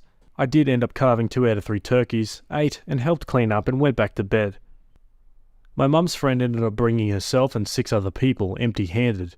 The creepy family friend did the usual show up empty-handed, eat, grab to-go plates and leave. My cousins were bummed they didn't get any leftovers for finals. They were also shocked to see that their favourites weren't made and didn't taste the same. No one took leftovers home besides my mum's friends. They cleaned us out. I think they finally realised how much goes into it because my aunt complained that she had to go to multiple stores even though she was making 1/3 of the food. My mum ordered from the fresh market and that was too much. Thanksgiving Day, my husband and I spoke and had a great conversation about moving forward with the separation, what it's going to look like for us financially, and a rough timeline of when we should be legally divorced. Saturday morning, I get a call from my husband's local hospital saying that he was injured while running. He had a stress fracture that resulted in a complete break in multiple places and needed surgery. Since I'm legally still his wife and he has not updated his emergency contact, I flew up and I'm currently at his bedside hoping I can get his family out here to take over. He didn't expect to wake up with me being there, but was happy and thinks we should try cancelling. All in all, I'm emotionally drained, working from his bedside. I should be able to take him back to our house tomorrow and get him set with his family and friends to take over. It's been nice being in a cold city and seeing him after so long, but I'm sure this marriage is over. Thanks for all the advice. My therapist actually told me I have to start putting myself first, and this was a good first step. Am I the a-hole for keeping my wife on a short leash after she cheated on me? My 30 male wife, 31, of 5 years, cheated on me last year with her friend when she was out with her friend group. She used to do this often but always came back at around 12 a.m. But this time she came home very late, at around 5 a.m, and drunk, and I didn't press the issue that night. She was distant and didn't talk much to me afterwards the next few days. I only found out a couple days later when she confessed to cheating after I kept asking her why she was so cold to me. I was shocked. I never liked the fact that she went out to bars and clubs, but she never gave me a reason to distrust her, until that night. I immediately grabbed a bag, packed some stuff, and left. She was begging me to talk about it, but I wasn't in the mood for it. I was angry, upset, sad. I know that I wasn't in the right headspace for this kind of talk, so I stayed with a friend. Fast forward a few days later and I agreed to talk to her. She said she was so sorry and would never happen again, and that she would do anything to make me stay. I spent the time I was away thinking of staying or leaving, and I hate the fact that I still love her. We don't have kids together, but part of me still wanted to stay. I gave her certain conditions if she wanted me to stay. The first one is to never see the man she cheated on me with ever again. The second was that I could see her phone or computer anytime I wanted without having to ask. The last one was that she could no longer go out to bars or clubs without me. She agreed to all of this. Over the last year, she's been estranged from her friend group because she can't go out with them without seeing the man she cheated on me with, and she hasn't really made any new friends. I haven't checked her phone or computer either. I know she likes to go out, so I try my best to go with her when I have time. The bar and club scene was never my thing, but I try to enjoy it with her. Things haven't been the same as before, and I've thought losing the "she can't go without me" rule, but I keep thinking of what she did. I've explained this to my friend and she said I should just divorce her if I can't trust her anymore. I've thought about it. I wasn't as happy as I used to be. She says she's happy with me around, but she isn't as energetic as she used to be. So, am I the a-hole? I mean, I don't think Opie's the a-hole, but it just goes to show that you can never really win in these scenarios. Let's check the comments out. Sorry, but your friend is right. Sounds like all trust is gone and you're just diminishing each other now. Let her go, not the a-hole. Trust is everything in a marriage. When it's gone, it's gone. This is not the exception. This is the rule. It's been a year. Are you or her any happier than before? Do you feel like you have to look over her shoulder? If so, then it's more detrimental to your mental health than a divorce ever would be. At least with a divorce, you have a direction and boundaries. Now, you are having to enforce the boundaries. Not the a-hole. Your friend is right though. No kids, the relationship has changed, and she's 30 and still clubbing? Personally, I'm way the F out. Alrighty, onto the update. Thank you all for responding. It was a little overwhelming how much attention this post got. To clarify some things that were asked. Our relationship before seemed pretty good. I was never the club and bar kind of person, but me and my wife enjoyed going out to different places. We were both very outdoorsy. We often did camping, climbing, hiking, among a lot of other things. We also liked taking trips around the country and sometimes abroad. We also had date nights once or twice a week. We both worked from home, so we often had a good amount of free time. We aren't rich or anything, but we do fine. Also, to clarify something, we don't have kids and we don't want kids. When it came to our sex life, I think it was decent. We had sex 3 to 4 times a week and often tried new things. Never with another person though. The only thing we didn't share was her habit of going out to bars and clubs.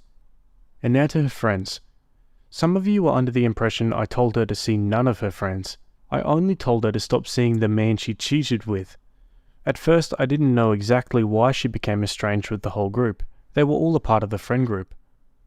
I met all of her friends, including the man in question, and from what I know about him, he was a man tramp. Nothing happened between him and my wife before, but I never liked the fact she went out so often with this guy, even if it was in a group setting, especially with alcohol involved. I did bring this up to her, and she told me there was nothing to worry about, and that this was just insecurity talking. Our relationship now. We've gone out hiking a few times and gone out together on dates, but not nearly as often as before. I just haven't felt the desire to. Our sex life is pretty barren as well. She's tried to initiate plenty of times, but I rarely want to. The update. I've talked to my wife and we both reflected on our relationship. She still claims she wants to stay with me and would respect my conditions no matter what. I asked her what she would do if I let go of the conditions. She told me she's truly ashamed of what happened, and she said she probably wouldn't go to a club or bar alone anymore. I asked about her old friends, and she told me that she doesn't want to be their friend anymore. She told me that they thought she was being unreasonable for not wanting to see the guy anymore, and that's just how he is. Basically, they refused to cut the guy off, and they didn't like that my wife had a problem with it. I never asked her about this before, because I didn't care about how my condition was met. All that I cared about was that it was met. I've opened up a bit more, and how our life is pretty dull. She said she's aware our relationship isn't the way it was before. I asked her if she wants things to change, but she said she doesn't feel that she has the right to ask me for anything. She said she's aware it's her fault our relationship is like this. I mentioned couples therapy and she immediately said that it was a good idea. I still resent her, but from what I can tell, she does want to make this work. I can't fully trust her yet. I still remember when she first said there was nothing to worry about. We decided to start couples therapy. I'll be honest though, the only reason I'm willing to do this is because she's followed my conditions for a year, but I don't think this is going to help me trust her ever again. If therapy doesn't work, then I'll leave. Yeah, well, props to the guy for at least trying to make it work, but I think this one comment sums it up brilliantly. This post is an excellent example of how infidelity is like mold on a cheese. You can cut that piece of mold off, but you'll always know it was there. Okay guys, and give me your thoughts about that one down below. Otherwise, let's move on to the next one. Okay, same subreddit. This one was written by user Local Honeydew, and it's titled, Am I the a-hole for insisting my friend's significant other pay their share for holiday accommodation? My friend, male 47, and I, female 43, booked to go to an island we'd both be keen to go to. We booked a 2-bed cabin, and because of the popularity of the place, we had to book and pay 10 months in advance. We split the cost 50-50. 2 months before we're due to go, he meets someone and they commence dating. The holiday comes up, and understandably she was a bit uncomfortable with him coming with me. I was given an ultimatum. Either she comes or the whole entire holiday is called off. I didn't say yes immediately, because I needed to check with the accommodation as the island has a limited number of guests allowed, and I needed the okay from them first. My hesitation wasn't taken well. They thought I wasn't keen. I got back to them within 24 hours and said I'd gotten the all clear for his girlfriend to also come, and she could book a plane ticket for her. A week later, he informed me she had the tickets, and I asked him we could discuss rebalancing the accommodation costs now that there was 3 of us coming, as it should now be a 3-way split. I was surprised that he responded with anger. As far as he was concerned, the accommodation was paid for, and it was wrong and greedy of me to expect money from his girlfriend. He told me that he was paying for the entire holiday for his girlfriend, so it was still going to be just him and me paying. So it was unfair of me to not pay for half. I told him that there's 3 adults, 3 people, 3-way split. If he chose to pay for his girlfriend third, that was his choice, and nothing to do with me. He told me his girlfriend was going to buy me a cocktail to say thank you for the accommodation, but if I was going to insist on a split, then I could forget it and buy my own cocktails, as he couldn't believe I was being so selfish. The thing is, a cocktail is $15, and I was currently covering half her accommodation costs, $600. I don't think I was a jerk asking her or them to cover her share of the accommodation. I hadn't even met her yet, but they thought I should just cover her costs because it was already paid for. Am I the a-hole for insisting she pay for her component of the cost? Let's look at a few comments. Not the a-hole. Pull out of the vacation if you can still get a full refund. This will not end up being fun for you. This OP. There is a very real chance this trip is going to be unpleasant for you, potentially even doing permanent damage to your friendship. You could also offer for the girlfriend to pay you for your half, and they both go instead of the 3 of you. Not the a-hole. Make a deal with him. She pays for her share of the cabin, you buy your own drinks. Problem solved. Take someone really annoying with you, just to even the numbers. And yes, maybe a bit of pettiness. Not the a-hole. Okay, now for an update. Thank you everyone. Interesting to see various lines of thoughts. It seems there's a split between people that think everyone pays equally no matter what, those that think a couple sharing a bedroom are treated as one person cost-wise, and those that think the cost should be split taking into account the shared areas, 1/3 per bedroom, 1/3 shared spaces. With this in mind and everything else going on, I called the accommodation and discussed options, then called my friend.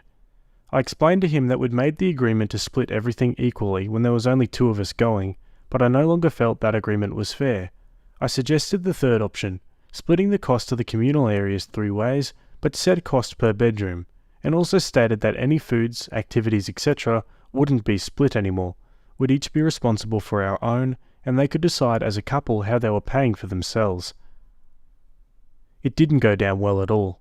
He didn't see why he should be out of pocket because I decided to go against our agreement that I'm paying 50% of everything.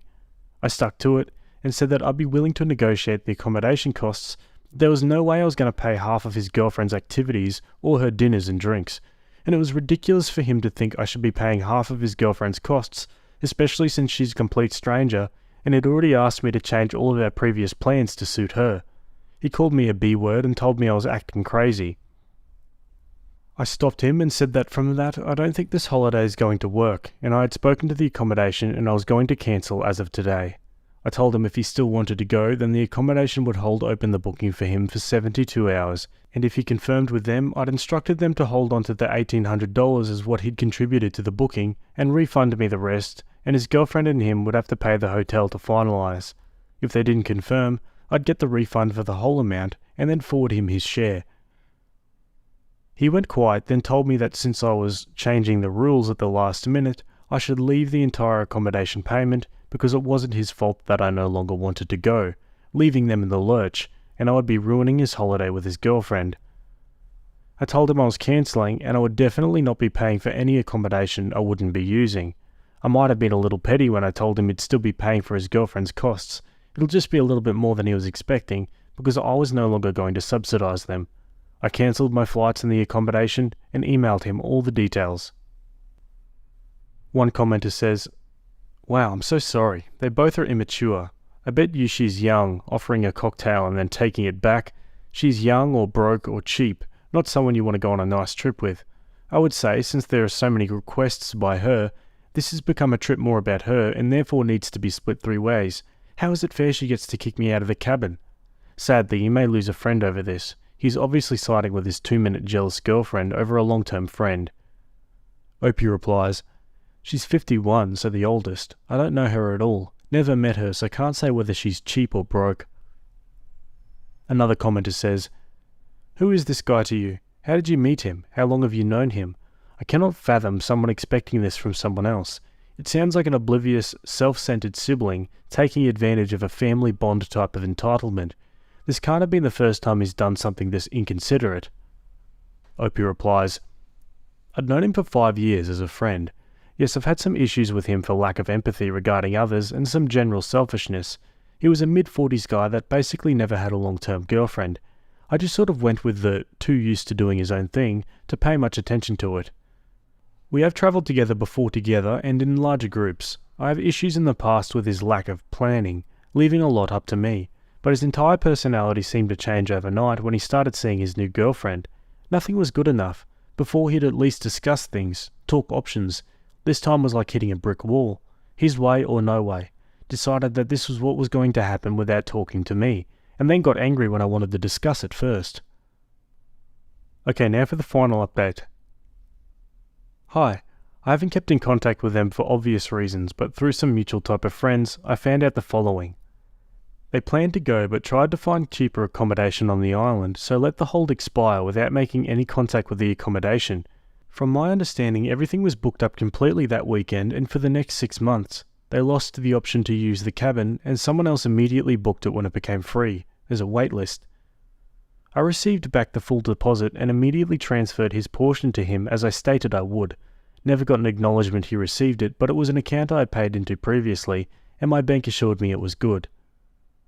A mutual friend told me the ex-friend was ticked off, as, against my advice, he had bought non-refundable and non-transferable plane tickets and refused to buy travel insurance, so he's out the cost of those fares, about $3,200, and that because I pulled out, his holiday with his girlfriend was totally ruined and I owed him an apology and the cost of the fares. Not gonna happen. Myself, I booked a holiday back at the island where I'm in a single apartment by myself and plan to have an awesome time. Wow, what an idiot. He let the hold expire and then lost the room. Jeez. Should have just split it 3 ways, bro. Anyway, let's move on. Okay, this one was posted on Off My Chest. It was written by user ArtWizInTheSnow and it's titled, My niece ruined my anniversary present for my girlfriend. My girlfriend, 19 female, and I, 19 male, are celebrating our 5-year anniversary this Halloween. Every anniversary, she always gives me these impressive figurines that she makes, and it always blows me away. I always feel like my presents are always way lamer than her presents, so I decided to make her something this year. With guidance from her friends, I printed pictures of us onto a large canvas and used white tape to make cute frames. I know it may not seem that impressive, but I'm not artistic, but she is, and I wanted to make her something that I thought she would like. I had the gift hidden in her closet. The problem came whenever I looked after my sister, 33 females, kids, 4 female, 5 male. I took them down to the basement to do some painting. My niece walked away from the table to what I thought was the drawer with the art supplies, so I didn't think much of it. So while I was focused on my nephew and gushing over how he and his sister are the best artists in the world, my niece went into the closet where my girlfriend's present was and with her paintbrush, painted all over it. The second I heard the door, my head shot up. When I saw my niece over the canvas smudging paint all over it, my heart sank. I took my niece out of the closet, shoved the canvas back into the closet, slammed the door shut, and carried her back to the table. I felt dead inside. My niece and nephew kept asking me if I was okay. I reassured them I was fine and ended up bringing them ice cream to convince them that everything was okay. When my girlfriend came home, after I gave my nephew a bath, I asked her if she could give my niece a bath. She laughed at how she was covered in paint, and I joked that she went to town painting. While I was waiting for my girlfriend and niece to finish, I watched cartoons with my nephew and started thinking about what I was going to do, because nothing I could get her could possibly be good enough for our 5-year, and what I was going to give her was completely ruined. She deserves an amazing present, and I don't know what to do. I'm screwed. Wow, kids, right? I think the best thing OP can do here is just be honest about what happened. I'm sure the girlfriend will probably laugh about it, and then you can get it fixed later, or maybe even redo it later with her. Anyway, that's just my thoughts. Let's look at some comments. So what have you learned? Opie replies, 1. If a kid wanders, follow them, even if it's in the same room. 2. My niece really loves to paint. 3. Hide the canvas somewhere else, maybe in my girlfriend's brother's closet. So it wasn't a total loss, and Lesson 1 and Lesson 2 have a corollary rule. Follow wandering kids twice as hard if there's paint around, or power tools. Opie says, luckily we don't have power tools in our house. That is a good point. Her wandering could have brought her somewhere that wasn't a nearly empty closet. Good thing it was just a present harmed and not her. Despite what she did saddened me, she's still a kid and I still love her. One commenter says, I think a cool consolation might be to do a painting class or date type of thing with her. She's artistic and you aren't, but it might be really cool to her that you put yourself out of your comfort zone if you still want to do something for her after showing and explaining what happened. That's rough, but you did good, honestly. You put good thought in and consulted her friends too, so you've definitely shown you care. Opie replies, consulting her friends was not only because they know and care about my girlfriend, but they're also artists, so I thought her artist friends would give great advice for what a non-artist can make, but still turn out really good. They did. Alrighty, onto the update. I told my girlfriend, as the few of you suggested. Later that day, when my sister picked up her kids, I took her to the basement and to the closet to show her what my niece did. I explained that I've always felt like, while she does like the presents I give her, I feel bad because she puts so much effort into my presents. I explained to her what exactly I was trying to make. Luckily, my niece didn't cover the entirety of the canvas, and my girlfriend saw bits of the canvas. In particular, a picture her friend took of us in the cafeteria in high school, with her head on my shoulder. She gushed about how sweet it was, and she suggested that we could turn this into an anniversary project. We could make another canvas and maybe include some of her pictures. I told her how much of a great idea it was, and she was jumping with joy and excitement. Maybe I'll give you all an update when my anniversary comes around, but for now, I'm excited for our little project. Let's be honest here, it's going to turn out better with her help. Yeah, a great idea to turn, a negative into a positive, I think. My wife stole our daughter's college money to fund her shopping addiction and wants me to take the blame. I'm stuck in between a rock and a hard place and I don't know what to do. And the problem is, I can't discuss this with anyone I'm close with for privacy reasons. I've been with my wife, Andrea, 48 female, and my stepdaughter, Cassie, 17, for 8 years now. I love them both to death, but Cassie is a very brilliant young woman. Recognizing her potential, me and Andrea decided to put together a college fund for Cassie so she wouldn't be crushed by debt. Over the years, it has amounted to over $200,000. Cassie is aware of this and is banking on it since she's trying to get into the Ivy League. To make a long story short, last week I found out that almost $170,000 of the money was missing from the account. I freaked the F out and asked Andrea if she knew anything about it. She teared up and said that she'd been spending the money over the years to fund her spending habit. I was furious, but I had a moment of clarity. I've browsed these subs enough to know that an affair was possible, so I asked her if she was having one. She adamantly denied it and offered any proof I needed. Social media accounts, emails, her work phone, everything. She offered to show me the receipts as well. There was nothing that popped out as suspicious, and the math from the receipts added up as well, so I let it go. But we still had the major problem of the money being gone. She described herself as a shopping addict, and the money from Cassie's account was just too tempting not to use. She didn't make excuses, but offered no solutions. As stated before, I was beyond furious. She ruined Cassie's chances at going to college debt-free, and has changed the trajectory of her whole life.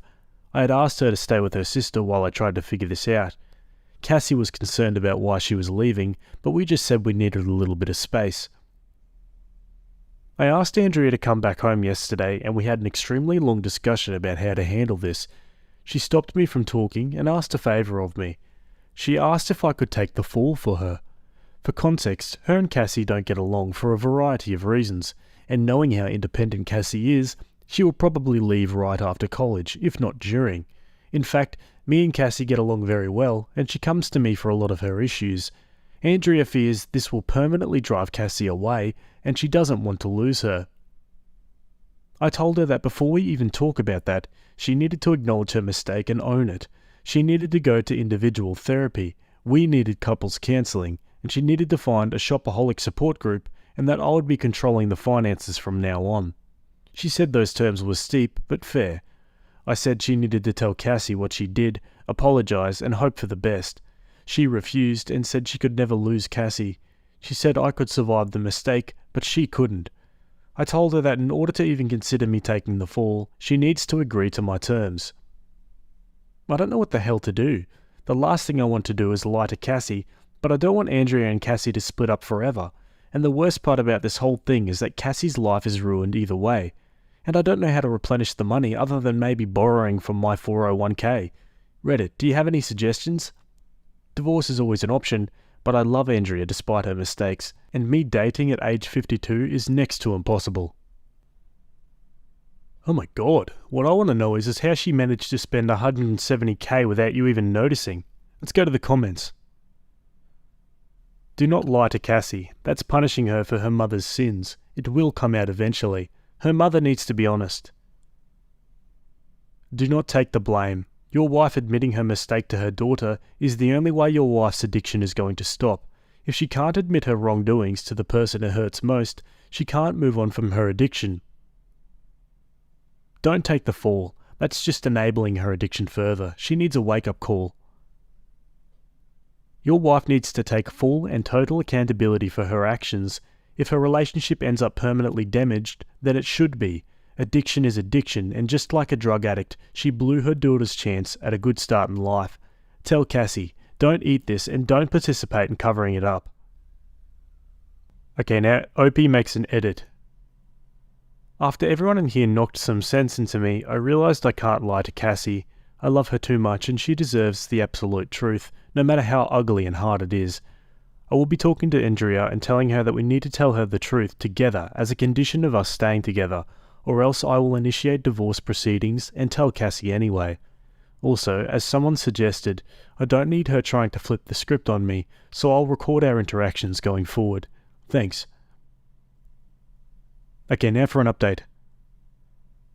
I want to thank everyone here for really opening my eyes yesterday. You're all right. I need to put Cassie first, and like I said, I'll be telling the absolute truth. Even if she gets mad at me and disowns me, at least I'll know I did the right thing. In addition, I'm going to pay for her college myself. I can pull money from a couple of places, such as my retirement and inheritance, so it'll be okay. If I have to live a little frugally during retirement and work a few extra years, then so be it. Cassie is worth it. I honestly doubt her mother is going to sell her stuff, so that's why I'm taking this route.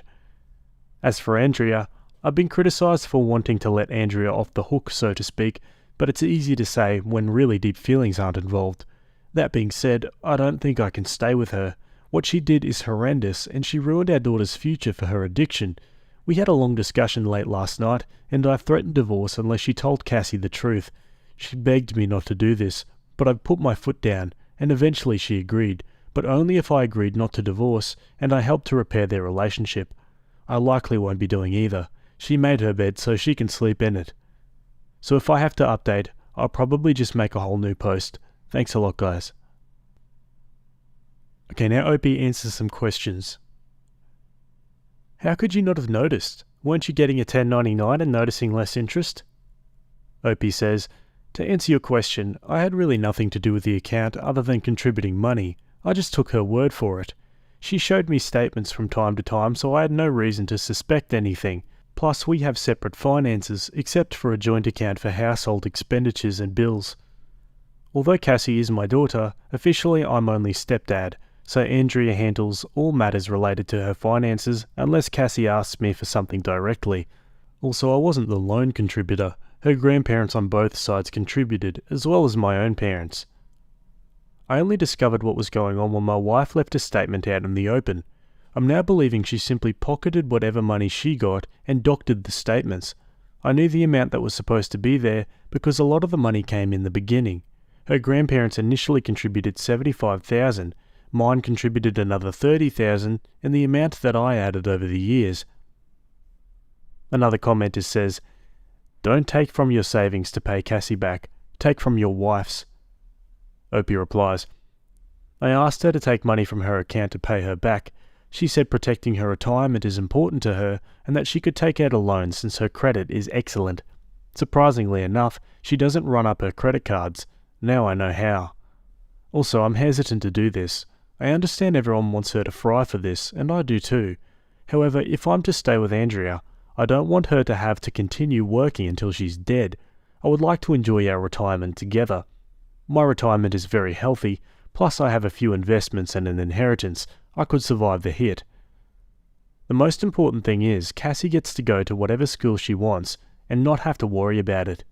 The comments are right. I'm not letting Andrea off the hook. She's going to pay for this and she will be telling Cassie. One commenter asks why Andrea and Cassie don't get along. Andrea is a widow, and Cassie took the death of her father very hard since she was so young. According to Andrea, a lot of their problems started there, out of grief and anger. Then Cassie grew up, and she's developed into a bit of a tomboy. Andrea is a kind of a girly girl, and doesn't relate to Cassie dressing up tomboyish. They don't agree on much. Cassie wants to be a physicist. Andrea wants her to do something that has more money-making potential. Plus there's usual teenage daughter and mother strife. They have screaming matches that I have to intervene in. Alrighty, on to another update. I want to start this by thanking everyone who replied to me in the original post. You all showed me tough love, and I appreciate that. I even appreciate those who were calling me a doormat, because like I said in the previous post, it woke me up. I won't be staying with Andrea. She's lied and manipulated me and Cassie for far too long for me to stay with her. The fact that she stole from me, Cassie, and Cassie's grandparents makes this as close to unforgivable as it gets. The most wronged party here is Cassie. She has an amazing future ahead of her, and I refuse to let her future go to waste because my wife made such selfish choices. Also, I'd like to take the time to answer some common questions, some of which I answered in the original post, but I'll post again here so everyone can see it. 1. Over half the money in the account came from Cassie's grandparents, aka Andrea's parents, Cassie's biological dad's parents, and my parents, whom she also calls grandparents. This money came in the beginning, which is why I knew how much was supposed to be in there. 2. I never handled the account. Although I claim Cassie as my daughter, she is only my stepdaughter officially. As such, her mother handles all financial matters related to her. I simply gave her money to put in the account, and she showed me the probably doctored statements. My belief is that she pocketed the cash whenever I gave her money. 3. I did notice all the stuff she was buying. She claimed that they were either on sale or because she got a work bonus. She makes a very good living, and I thought was responsible with money, so I said, alright. I did ask her why she needed so many Christian Louboutin shoes, and she shrugged it off. And although people can't wrap their heads around it, it's very easy to spend $170,000. 4. A large chunk of the money went to buy a Mercedes, which I thought was a lease. She had a 7-year-old Lexus that, according to her friends were laughing at. Keeping up appearances for her wealthy friends is very important to her. 5. Cassie and Andrea do not get along for a variety of reasons. Allegedly, Cassie takes a lot after her deceased father, and Andrea can't relate to her at all, or maybe doesn't try hard enough. Cassie much prefers me to talk to. We have parent-child boundaries, but Cassie considers me one of her best friends. Her words, not mine. 6. I realised taking the fall was her manipulating me. Plus, it would have opened me up to a crap ton of consequences that I don't need to deal with. Plus, honesty is always the best policy. 7. I wasn't thinking properly in my last post, and was afraid to be alone and single. I guess I have some issues being alone that I need to address. Plus, I really do love Andrea. We connect in a very deep way, but I'm still divorcing her. Oddly enough, a comment that senior homes have chlamydia outbreaks got me laughing and made me realise that I could date again at this age. Plus, you guys gave me some very nice compliments, so thank you for those. After my final update on the original post, I talked to Andrea deep into the night. She went back and forth with me on admitting to Cassie what she did. She said that she or even both of us could get loans and take care of the money then. I said she had a problem and she needed to make amends, which was a talking point from here. When I threatened her with divorce, she agreed to tell her so long as I don't divorce her. I guess she's afraid of losing everything. That afternoon we sat Cassie down and told her the facts. She thought we were just kidding at first, but when she realised we weren't kidding, she got extremely upset. I'll spare you the details, but she and Andrea got into an extremely loud and vicious shouting match. Cassie called her some truly awful names, and Andrea, while she didn't curse at her, tried to defend herself, but started getting angry at the names she was being called. They were so loud the neighbours called the police. I had to awkwardly explain the situation to them while hoping they didn't think I was some kind of wife beater. Cassie told Andrea that she never wanted to speak to her again, and that she never wanted a dime of her money, and stormed off. I asked Andrea at this point to stay with her sister indefinitely while we give Cassie and me some space. She didn't want to go. She fought me to stay, but I told her me and Cassie needed time apart from her. So she packed her stuff and went to her sister's house. As for Cassie, She went to her room and locked the door. She let me in after I told her that her mother had left. She cried in my arms and expressed that her future was now ruined. I told her it wasn't, that I would cover her college from my retirement, and that I would make it right. She doesn't exactly know what a 401k is yet, but she told me that she doesn't want me to work until I'm 90 like the people at Walmart just because of her. I just told her she's worth it, and that you do stupid things for the people you love. She said that she would start looking for scholarships and maybe other schools where she could get a full ride, since she has excellent grades and extracurriculars. I then admitted Andrea wanted me to take the fall for her, and that I had considered it, but I came to my senses. She got upset with me and told me that would have been the stupidest thing I could have done. She said she wouldn't have believed I did it anyway, and it only would have made her more upset at her mother. She told me that she doesn't blame me and that she's not mad at me for the money being gone, but she is mad that I'd want to cover for her mother. I apologized for that. We talked and cuddled for a while longer before calling it a night. The next morning, I get a call from Andrea's parents asking if the story was true. Cassie had told them the story, and they were calling to confirm. I had the voice recordings and bank statement to prove it. They were livid, but begged me not to leave Andrea for this, and to try to help her through her addiction. I told them I wasn't sure about that yet, and hung up. A while later, my parents called and asked me about it. I confirmed. They were probably more mad than Cassie was, all things considered. They're threatening to press charges. I told them to calm down and that I would handle it. Cassie is doing okay. She's still a little shell-shocked, but she seems to be taking it as well as one could hope for. I made her pancakes this morning and that seemed to brighten her mood a bit. I asked her if she wants to do therapy, and she said she'll think about it. I'll be doing therapy for myself. Andrea's been calling to talk, but I'm just letting it ring, so she's leaving voicemail. She's offering anything to make it right. Money, sex, favours, you name it, but it's not going to work. I feel horrible for Cassie, and especially so close to Christmas. I think I'm going to get her Billie Eilish tickets since that's her god. It won't make up for it all, but it could go a long way to helping her feel better. So that's it for now. I guess I'll update if anything further happens, but I think this is pretty much it. Thanks all, you've been a tremendous help. Edit. I forgot to add. I watch my credit like a hawk, so there was nothing suspicious there, but it's going to locked. I'll be going to my accountant next week to have Andrea removed from everything meaningful. Life insurance, will, bank accounts, etc. And I'll be adding Cassie. I've started changing passwords and the like so Andrea doesn't have access. I'm stringing Andrea along with non-divorce until my accounts are secure.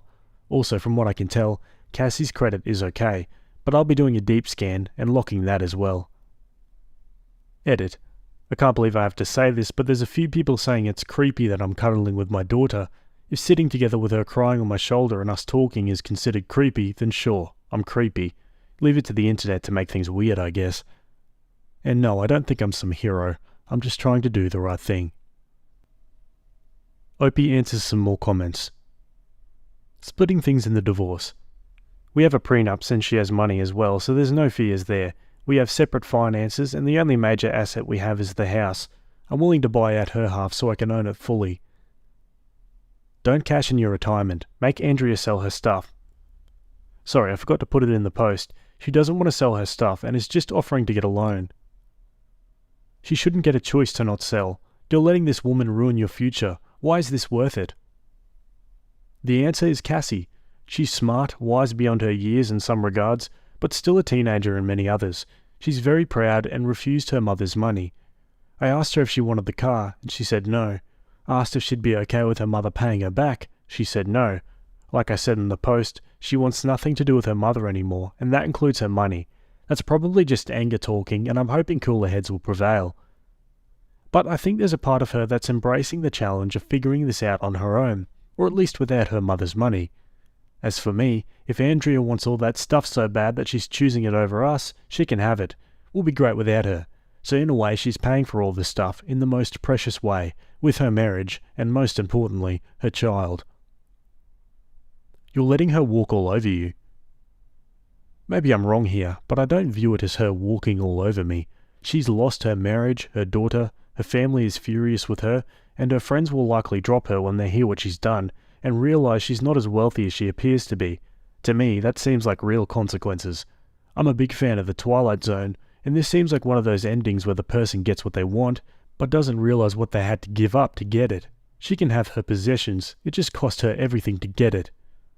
To quote Jake the Snake Roberts, she's a victim of her own greed, wallowing in the muck of her own avarice. Plus, she'll likely end up getting sued by my parents anyway, and if Cassie decides she wants her money, then I'll support her fully in getting it. My retirement will be fine. Let's just say my portfolio is very diverse and healthy, plus I have an inheritance. I'm not bragging, I'm just stating facts. Plus there is the chance Cassie gets a scholarship or assistance. And now for the final update, 8.5 months later. Hello everyone. It's been a long time since I've been here. A lot has happened, and truth be told, I haven't had the time to post an update here, but I finally have a quiet moment to give you an update. First, I want to thank everyone here for helping me at such a pivotal time in my life. After rereading my original threads, I can't believe how indecisive and weak I came off in them. The prospect of my marriage ending and dying alone really kind of shook me to my core, and thus made me come off that way. I started therapy, and it made me realize that being single wasn't the worst thing that could happen to me. In fact, I've turned my loneliness into solitude and have taken the time to work on myself. And if that last sentence didn't tip you off, then let me be the first to tell you that I'm single now. Me and Andrea are legally separated and currently in divorce mediation. Unfortunately, Andrea is still very much in denial and is trying everything she can to get me back, including delaying the divorce as much as possible so that we can work on our marriage. She claims that she's begun seeing a therapist who's helped her see the problem she has and has gotten her on the path to recovery. I don't know if I buy it, but I told her it's a good thing if it's true. She has also apologized to my parents, hers and her late husband's parents for what she's done, and offered to pay back the money. They've all forgiven her, but are keeping her at an arm's length. She's been desperate to reconnect with Cassie, but Cassie has kept her word and denied to never speak to her mother again, or at least until she's ready to. Andrea's wealthy friends she was so desperate to impress have been around our house offering with their help. They may be nosy busybodies, but they were very nice to me and Cassie in the immediate aftermath of Andrea's betrayal. They offered everything from a shoulder to cry on, to baked goods, to spa dates. I only really took them up on the baked goods because I'll never turn down homemade lemon bars and oatmeal raisin cookies. Cassie did take them up on spa dates, so there's that. One woman in particular, Susan, has been around more often than the others. While I feel like the other friends were prying for information, she seemed more genuine and just there to help me and Cassie heal. She cooked meals for us, helped around the house, and just spent a lot of quality time with me in particular. We didn't ask, want, or need her to do any of this for us, but she did it out of the kindness of her heart, and I really appreciate it. We've gotten a lot closer in such a short time, and I truly consider her a friend. It's actually amazing I could get along with someone who's so much younger than me, 14 years. Usually I have a hard time connecting with younger people, even if they're adults. But now we get to the most important part of this update. Cassie. As a cheer-up Christmas gift, I took her and one of her friends to Montreal last month to see her favourite artist, Billie Eilish, at this festival. She loved it, and Montreal is such a beautiful city to visit. All in all, she took the loss of her college fund pretty well. Cassie is a very hard-working person, and she put her nose to the grindstone trying to find a scholarship. Unfortunately, she missed the cut-off for most of the scholarships she could have qualified for, but the school of her choice is giving her a very generous financial aid package. In addition, she qualified for some local grants, so she got her entire first year covered. And yes, Cassie did thankfully get into her school of choice. In fact, she had many acceptance letters and full ride offers, but she had her heart set on her school of choice. In fact, I dropped her off last week, and I'm extremely proud of her, and I know she'll do well. I'm an empty nester now, all alone in this big house, and the silence is deafening. But Susan has been around to keep me company, and I've taken up bike riding as a hobby. So, all in all, things are okay. Not great, but certainly better than before. And with that, I think I can put this saga to bed. The divorce will hopefully be finalised in the next few months, and I can finally move on with my life. But the most important thing is that Cassie is fulfilling her dreams and potential, and I couldn't be happier about that. Okay guys, and we'll finally reach the end of that one. Give me your thoughts down below. I'm interested to know how many people would have maybe given the wife a chance and took the fall for her. Personally, I think Opie definitely did the right thing here, but yeah, let me know. Am I the a-hole for asking my fiancée to skip this year's Christmas family vacation because our baby is due? Context: I've gone to Florida with his family for the past 5 years for at least part of Christmas. Every other year, I've returned before him to spend Christmas Day with my family. This year is the first time in a long time that all the other siblings are able to overlap dates. My fiancé has major FOMO, which is why this is a sensitive subject. His parents have always been weird about keeping their family close. They've never said it outright, but little things suggest they don't consider me completely part of their family yet, since we aren't married. Also, my parents are away overseas dealing with a grandparent emergency. My mum has been kept in the loop though, and is trying to come back as soon as she can. My fiancé and I, 31 male and 31 female, are expecting a first baby due December 30th. His family has a vacation home in Florida, and they've gone every year during the holidays for about a month until after New Year. He agreed not to go this year because of the baby, but his family is insisting that he go and come back on the 28th, which is, quote, ample time before the baby is due. So he bought a ticket for December 15th to 28th. His reasoning is that his parents really want him there, and his siblings will also be going. This is bothering me a lot more than I thought, because I know pregnancies are unpredictable, especially in the last trimester, and if anything happens leading up to the due date, I need him there. My parents are away until December 26th, and my friends have their families, so I'll be completely alone. The other reason, and I guess it's more selfish, is that I'll be spending Christmas by myself. It's not the main reason why I'm bothered, but it's a small part of it. He's been spending Christmas every year in Florida since he was 15, and there will be many more trips after the baby is born. I don't know why he has to go this year. Anytime I bring it up, it results in a very uncomfortable fight about my expectations to put me first, rather than his parents. I don't even bring it up anymore. His parents have always been kind to me, but they also don't see any problem, so I think I'm going crazy. Am I the a-hole here? I mean, your husband should absolutely put you first when you're pregnant in your last trimester at Christmas Day. Like, who lets their pregnant wife spend Christmas Day alone? That's depressing. Let's see what the comments think. Not the a-hole. Your husband is a fool if he goes. This is your first baby. You do not know if the baby will be here early, on time, or late. His family is you and the baby. If his family can't see that, that's another issue. None of them have a crystal ball and know when their baby is coming. Personally, I would also be pointing out how quickly things can go wrong for mum or bubs during labour. I'm actually disgusted with him for thinking this is okay to leave his vulnerable wife during that time. You just don't know what's going to happen. And what's with not wanting to spend Christmas with you, leaving you completely alone? Not cool. I'm furious for you. Where are you? I will come and take care of you. Are you kidding me? They're all leaving a pregnant woman alone on the holidays at the absolute end of her pregnancy? This is not appropriate behaviour for your fiancé, your partner, the father of this child. For F's sake, not the a-hole. I'm so ticked off for you. This is not loving, caring behaviour.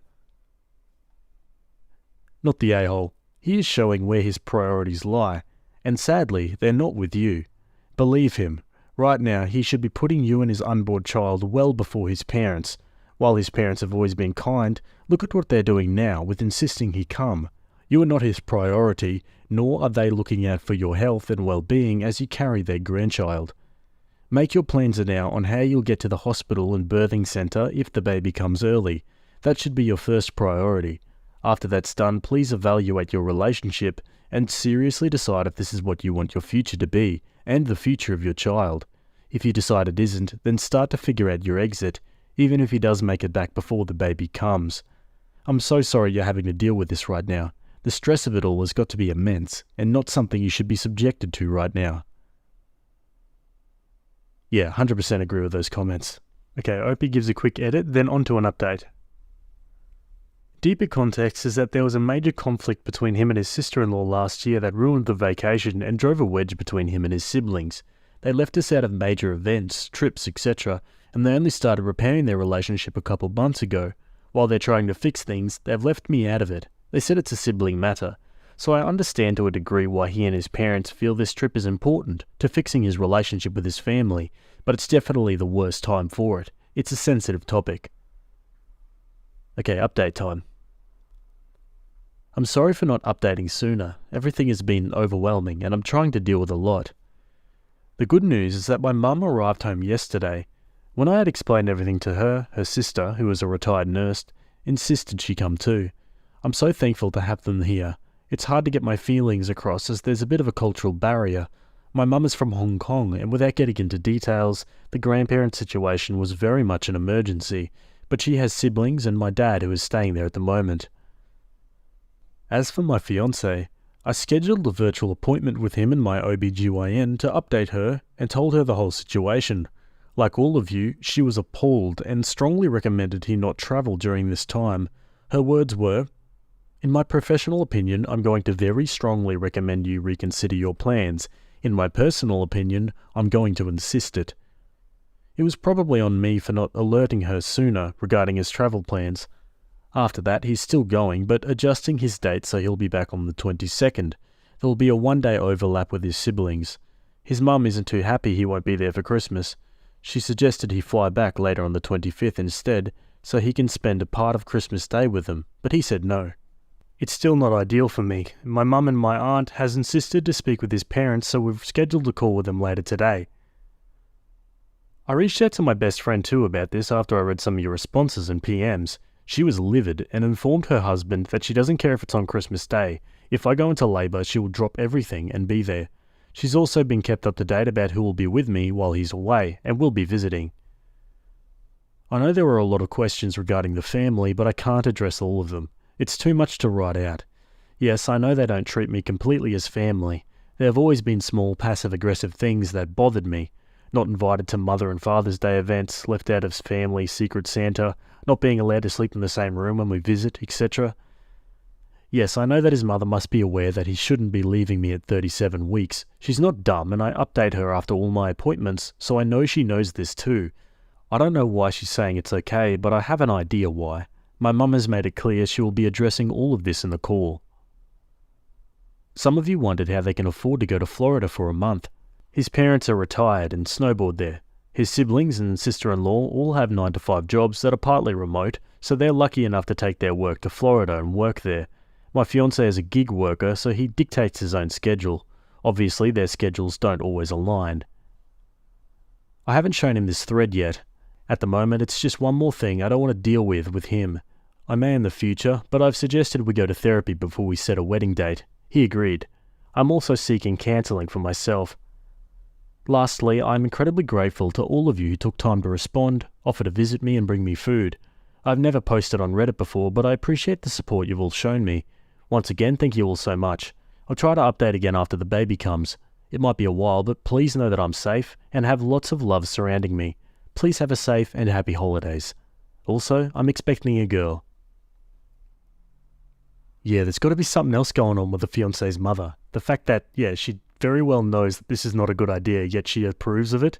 Could be a lot of things. Could be a cultural thing, a racist thing. Who knows? Let's go to another update. Happy holidays, everyone. I know some of you are asking for an update, so here it goes. Baby girl was born on December 20th at 6 pounds 10 ounces at 9:42 p.m. My mum, aunt and her best friend were there during labour. My mum was present during birth. She's healthy and we're all exhausted, but I'm so grateful for my support system. My ex-fiancé did not make it for the birth. During the video call with his mother, my mum told her that he needs to come back immediately, otherwise she will be taking me home and they will not be welcome to visit the baby. It was a very heated call, but the outcome was that my mum and aunt packed up my things and we went back to my parents' house where I'm currently still residing. So, you can guess what happened there. It hurt a lot. I had a very upsetting phone call with him about his priorities now that we were literally down to the wire, and the conversation ended without much resolution. He hung up on me. I messaged him after our daughter was born to let him know I'd given birth and that she was healthy. He tried to video call a lot after that, but I didn't pick up. He returned home on the 22nd as planned. Of course, I wasn't at the condo. I think they all thought my mum was bluffing. He tried to come by my parents' house many times and at one point sat outside in his car for hours when my aunt and mum wouldn't let him in. Finally, on Christmas Day, we let him see his daughter, and he and I discussed our future. My mum and aunt have been very vocal about breaking off the engagement, and I agreed that after the call with his parents, I didn't want to be involved with a family who was so selfish. He told me his mother was very insistent he go on this trip to show his family that he wanted to mend his relationships with them, and that his sister-in-law had been saying some awful things about me to him and his parents. I had told her some things in confidence about a couple of years ago, about some issues I was having with him, and she turned it around on me. This was the nail in the coffin. I can't possibly marry into a family this toxic. So as it stands now, I've broken off the engagement and will live at my parents' house. We have scheduled couples therapy and our first session is tomorrow. He has apologised profusely and asked to stay with me to help with his daughter. My mum doesn't want him sleeping here, so he's been coming by in the morning to help with her and then leaving in the evening. His parents have told him that they would like to see our daughter as soon as they come back, and he has video chatted with them once to show our daughter to him. That's basically where we stand now. Undoubtedly, the situation will get more complicated once his parents come back, but I can't think about that right now. My baby girl is healthy and has a nursery set up in my childhood bedroom. She is surrounded by people who would give her the world. My aunt, who I haven't seen since I was 10, is here. Those are the positive things I'm focusing on. Yeah, in situations like this, you really got to focus on those positive things. But yeah, it goes to show there's a lot more to think about in a marriage than just the other person. You know, family is such an important thing, and it can be a deal breaker for some people, whether or not you agree with it.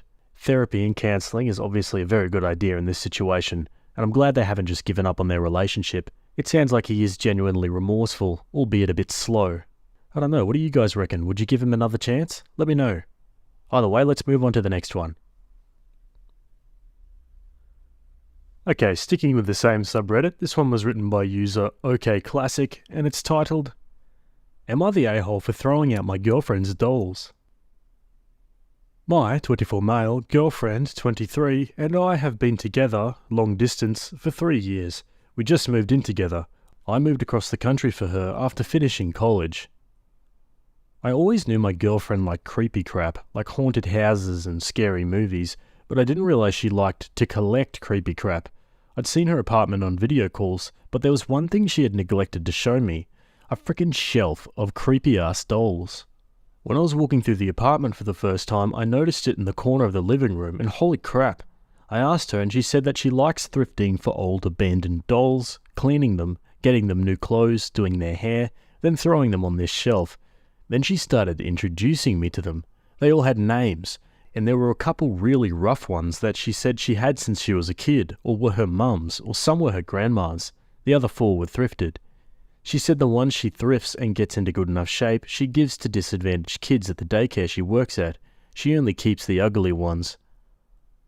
I thought I'd be okay with it, but every morning I just dreaded looking at them. They made me so frickin' uncomfortable.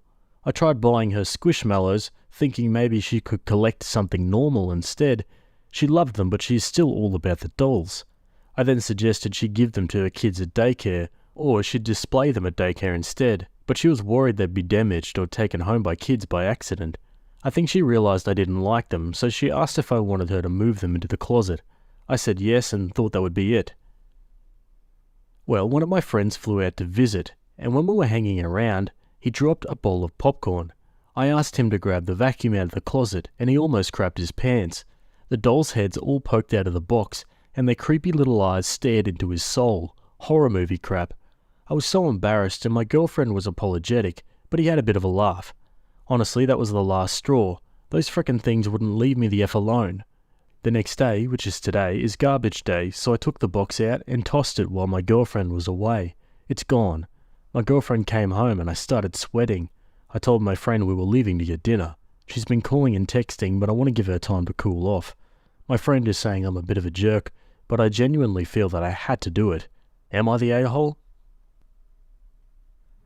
Okay, so this guy thinks it's weird to collect dolls and do them up and stuff, but he doesn't think it's weird that he's completely compromising his relationship by going behind her back and throwing them out, and also doesn't think it's weird by just being afraid of them in the first place. Like, bro, they're dolls. Get over it. Like, I get they can look unnerving sometimes, but it sounds like a you problem. Like, grow up, seriously. Let's see what the comments say. You're the a-hole. Not only did you throw away something that didn't belong to you, but items that held great sentimental value to your girlfriend. These aren't dolls that she can find down at the Walmart. They belong to her mum and grandma. This is unforgivable. She already compromised by putting them in a closet since you didn't like them.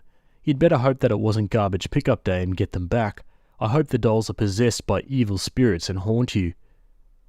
OP replies, "They're gone for good. I watched and waited for the garbage truck to go by. It just isn't normal to keep ugly dolls. She knows they're ugly, but she keeps them because they remind her of her mum. I think maybe she could just put a picture up or something instead. But no one would ever take her seriously when she's got these weird-ass dolls around." You're the a-hole. You threw away her crap without permission, then you knew what you did was wrong, so you got the hell out of there. And then for some reason you thought a bunch of strangers would side with you if you asked online? Just wow. I hope she dumps you or throws away something important of yours. So, she specified most of those dolls were heirloom antiques and you think it's okay to just toss them out? Not to mention it's her property. You're the a-hole, times 1,000. If she doesn't kick your ass to the curb, I'll be shocked. You were afraid of dolls. Dolls! Yeah, I think we all know what she needs to throw out. OP adds a couple comments and then an update. "I think you missed that I'm the one that moved for her, despite the fact that she has no family left here, so she could keep her job at the daycare because she loves it. I understand now how it was an a-hole move, but it was the best thing for her and she needs to make sacrifices too. I left my actual family to be with her. She'll get over it, but I'm not too worried that she'll break up with me after being together for 3 years because I threw out her toys. And I don't really understand how they even remind her of her mum. She was only 3 when her mum died. Her grandma raised her and recently passed away too. I get it now from all the people saying in here, I'm the a-hole. I wish I could take back what I did, but I can't. I'm going back to the apartment now to apologise."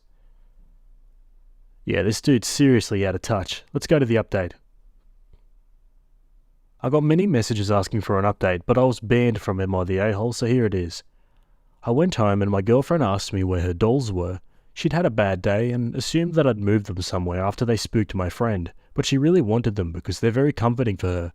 I sat her down and told her the truth. To be honest, I expected to be yelled at, and it would have almost been easier, but instead she started sobbing. It reminded me of when her grandma died. I think that's when it sunk in how bad I effed up. I slept on the couch with my friend, and today I swore to do everything I could to correct my massive F-up. Unfortunately, there's no way we could possibly get the originals back. They would have ended up compacted and heading to a massive landfill outside the city. So I texted my girlfriend what kind of dolls they were. Most of them she knew, but one of her grandma's dolls were handmade, so that one obviously I can't replace. I started scouring the internet, looking for antique shops, thrift stores, pawn shops, etc. I ordered a couple online that were the same ones that she had, and found one similar to the one she had at one of the stores. I didn't realize how expensive dolls were. She hasn't broken up with me yet, but I'm now expecting it after what everyone has told me. I'm sleeping on the couch again tonight, and I'm looking to book a flight home. I'm planning on continuing to pay my half of rent for the year, since she doesn't make much money and I'll be living with my parents. If she asks for money to try replacing all the dolls, I'll pay it. It's the least I can do. Thank you everyone for your brutal honesty. Now for some final comments from OP. We talked and she hadn't forgiven me, but wanted to make it work. I made the mistake of showing her this Reddit account and she ended up changing her mind. She broke up with me but is letting me stay on the couch until I'm able to get a transfer. It shouldn't take long since I've been with my job for a while and only transferred to this city recently, so I'll be flying back to my hometown early next week. She's going to be trying to find similar dolls, and we agreed that she'd send me the receipt and I'd send her the money to reimburse her. That's the end of it, I guess. My family isn't really sentimental, so I didn't understand her connection to the dolls. My parents threw out all my toys when I was young. When I told my parents, they told me I did the right thing, since my ex-girlfriend never had anyone to throw her toys out for her. I told them that was a really messed up thing to say because I'd realised my mistake at the time, but they're stuck in their ways and just said, "Well, you turned out fine, didn't you?" and got mad that I was implying they were bad parents. She ended up dumping me, and I now know better, even though it's too late. My ex-girlfriend told me that she appreciated that I knew what I did was wrong now, even if it was too late. She broke up with me, and I'm going back to my hometown at the end of the week. Okay guys, yeah, I got a little scared there when Opie mentioned they were still together. I'm like, how? But yeah, glad to hear she got rid of him. I mean, at least he acknowledged that what he did was wrong, and all it took was a grilling of thousands of people on the internet. But seriously, man, like there's bad judgment, and then there's this, like next level stuff. Anyway, what do you guys think about this one? Let me know down below. I'm curious if anyone would give him a second chance. Let me know. Told my sister if she sets one foot inside my nephew's wedding, I'll drag her out of it myself. Family thinks I'm the a-hole. Long-time lurker, never thought I'd make a post, but I'm angry and not thinking clearly. I also apologise in advance. I'm a brute and don't mince my words. I'm 47 female.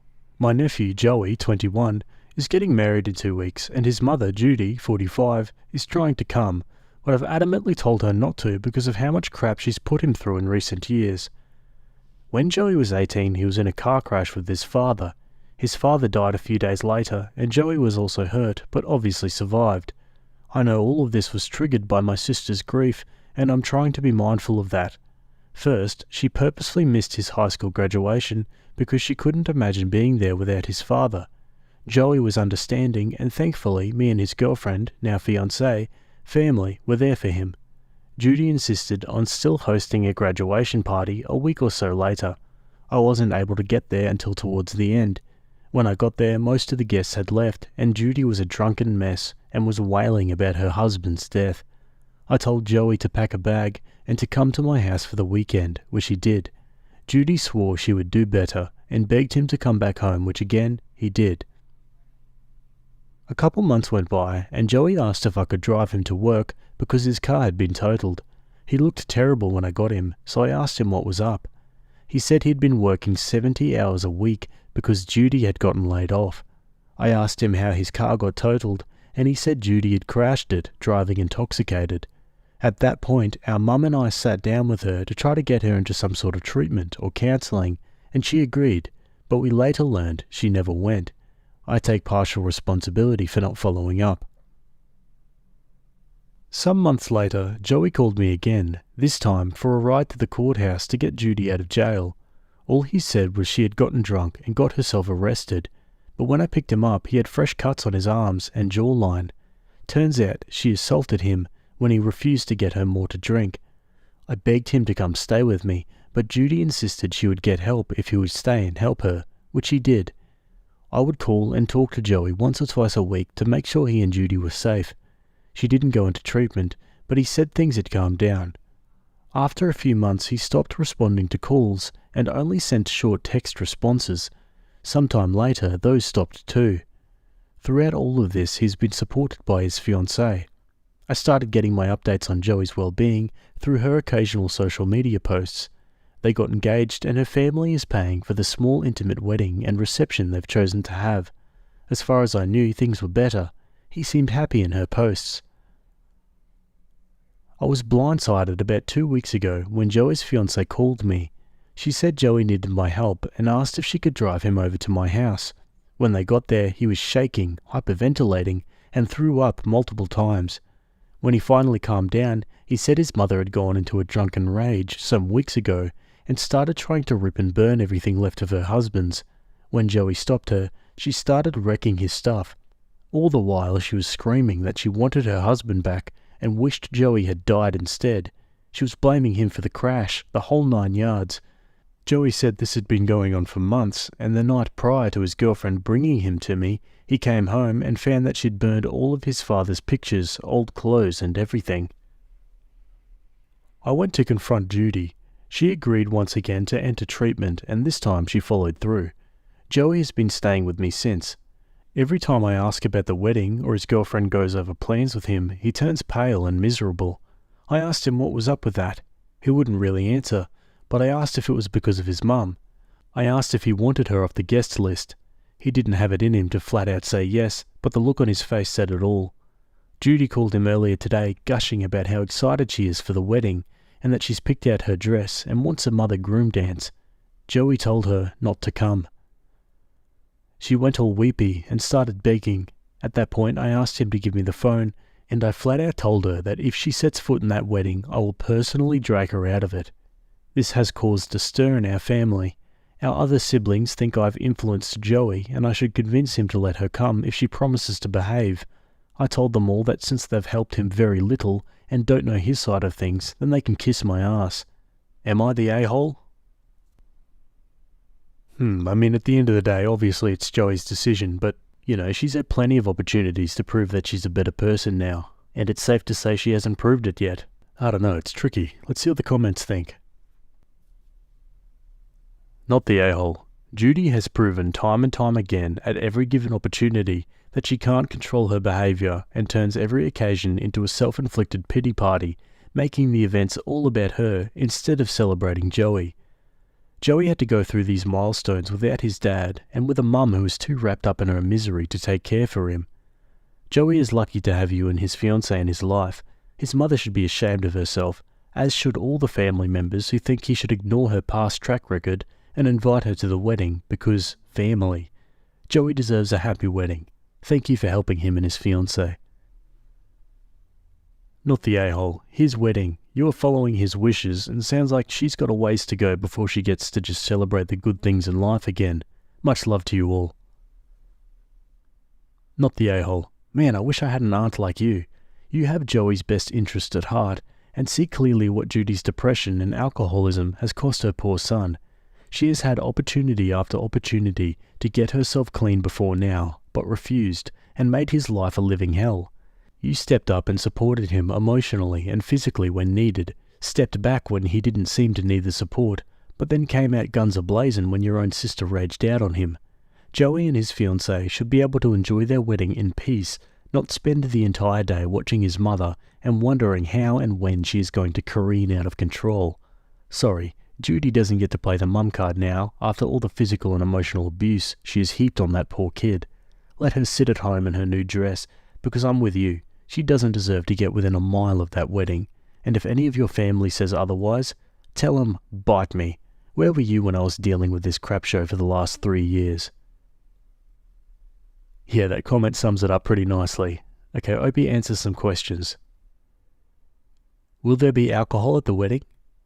It will be a dry wedding. Joey won't go near alcohol for obvious reasons, and his fiancée is a sweet religious type. That said, I worry Judy would show up already hammered. The accident and who was driving. Unfortunately, Joey was driving when they were hit, but the crash was 100% not his fault. His father was on blood thinners and had internal injuries, just lost too much blood and couldn't recover. Joey broke his wrist and had some burn from the seatbelt, but was otherwise fine. Why didn't anyone ask Joey to move in with them until his mum got help? No judgment at all, hun. He was invited to stay with me every time. I tried to talk him out of going back while trying to walk that fine line between him being an adult, but also still young. Is he in a rush to get married to get away from his mum? I don't believe so. He's been with his fiancée since they were 16. Despite his circumstances, he knows what he is doing. They planned on having a longer engagement, but logistically, they're in a position to just do the darn thing, though yes, they are both young. Where was the support for your sister in all of this? It seems like she was just told to get therapy, but nothing else. I'm glad you asked, and I don't think it's controversial at all. There was support for her. I lived with them for the first 2 weeks to help her take care of the house and arrangements. We have 2 other siblings who visited periodically. She was very quick to insist she no longer needed help after that. We backed off. Similar to Joey in this situation, she would call if she needed to talk or needed the house cleaned or anything, but those became less and less until help was met with frustration. I think all of that was normal. Extra support was offered during holidays and anniversaries. When it became obvious she needed help beyond me is when we suggested therapy, as that's all we knew how to do at that point. And I agree, I lack sympathy for her now. What I did have has been buried by anger for how she's treated Joey and his fiancée.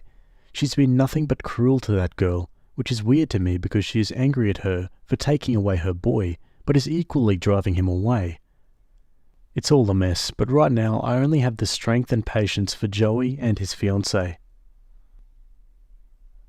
Okay, let's move on to an update. I've slowly figured out how to share smaller updates. I know a few of you are concerned.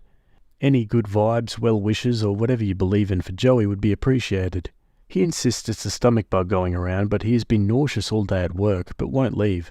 He refuses to block Judy, and she's been calling him every few hours. He's not answering, but he's worried blocking her will put her over the edge.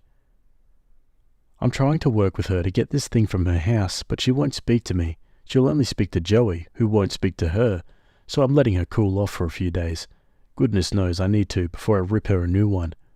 Thankfully, his essentials are here at my house, so there isn't anything he needs.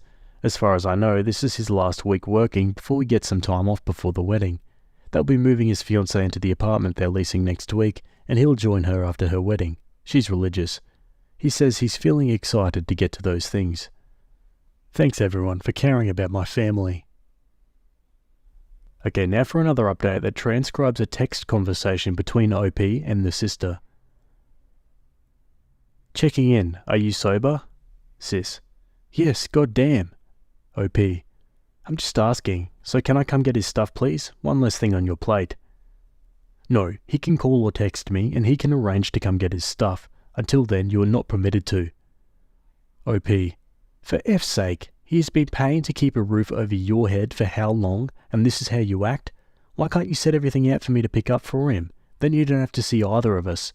I know you're going through a hard time too, but you're making it harder for no reason. Sis. A hard time? My son won't let me come to his one and only wedding, and you're backing him up, so I'm having a very hard time. Thanks. OP. Okay, you're having a hard time. I can't even imagine. He is also going through a hard time. He's been throwing up sick at work for 2 days to pay your bills after you told him he'd be better off dead to you, as his mother. You're going to leave me no choice but to come with the frickin' police to get his stuff. I don't give an F. I want to talk to my son. Well, he doesn't want to talk to you. I'll be around with some officers this weekend. Let me know if you change your mind. For once I wish you would think of your son. Tell him to think of and call his mother. I'm not doing that. If you want to talk to him, then get your frickin' crap together. Yeah, this lady sounds like a borderline lost cause. Okay, Opie answers some more questions in the comments. I wish they'd postpone the wedding. I wish they would too. Joey is convinced he can pull himself together for it. I asked if they could, and he said his fiancée's parents would forfeit their deposits on everything, the venue, catering, etc.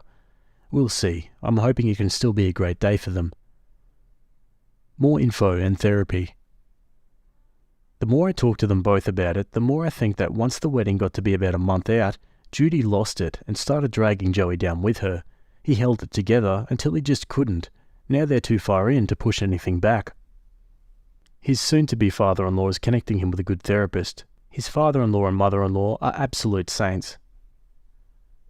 Has sister had a mental health evaluation or any update on her? I know she's been sober for a couple of weeks, which means the most recent rage, the one that sent him over the edge, was not fueled by alcohol, and she's supposed to be following up with a rehab program. She won't do inpatient, but I'm convinced that's what she needs.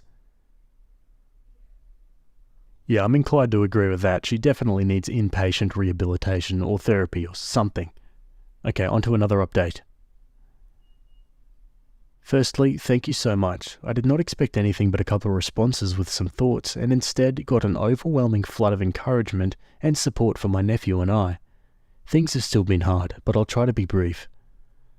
First, Joe spent 2 days stomach sick, but kept working so he could pay his mum's mortgage one more time. So that was lovely for him.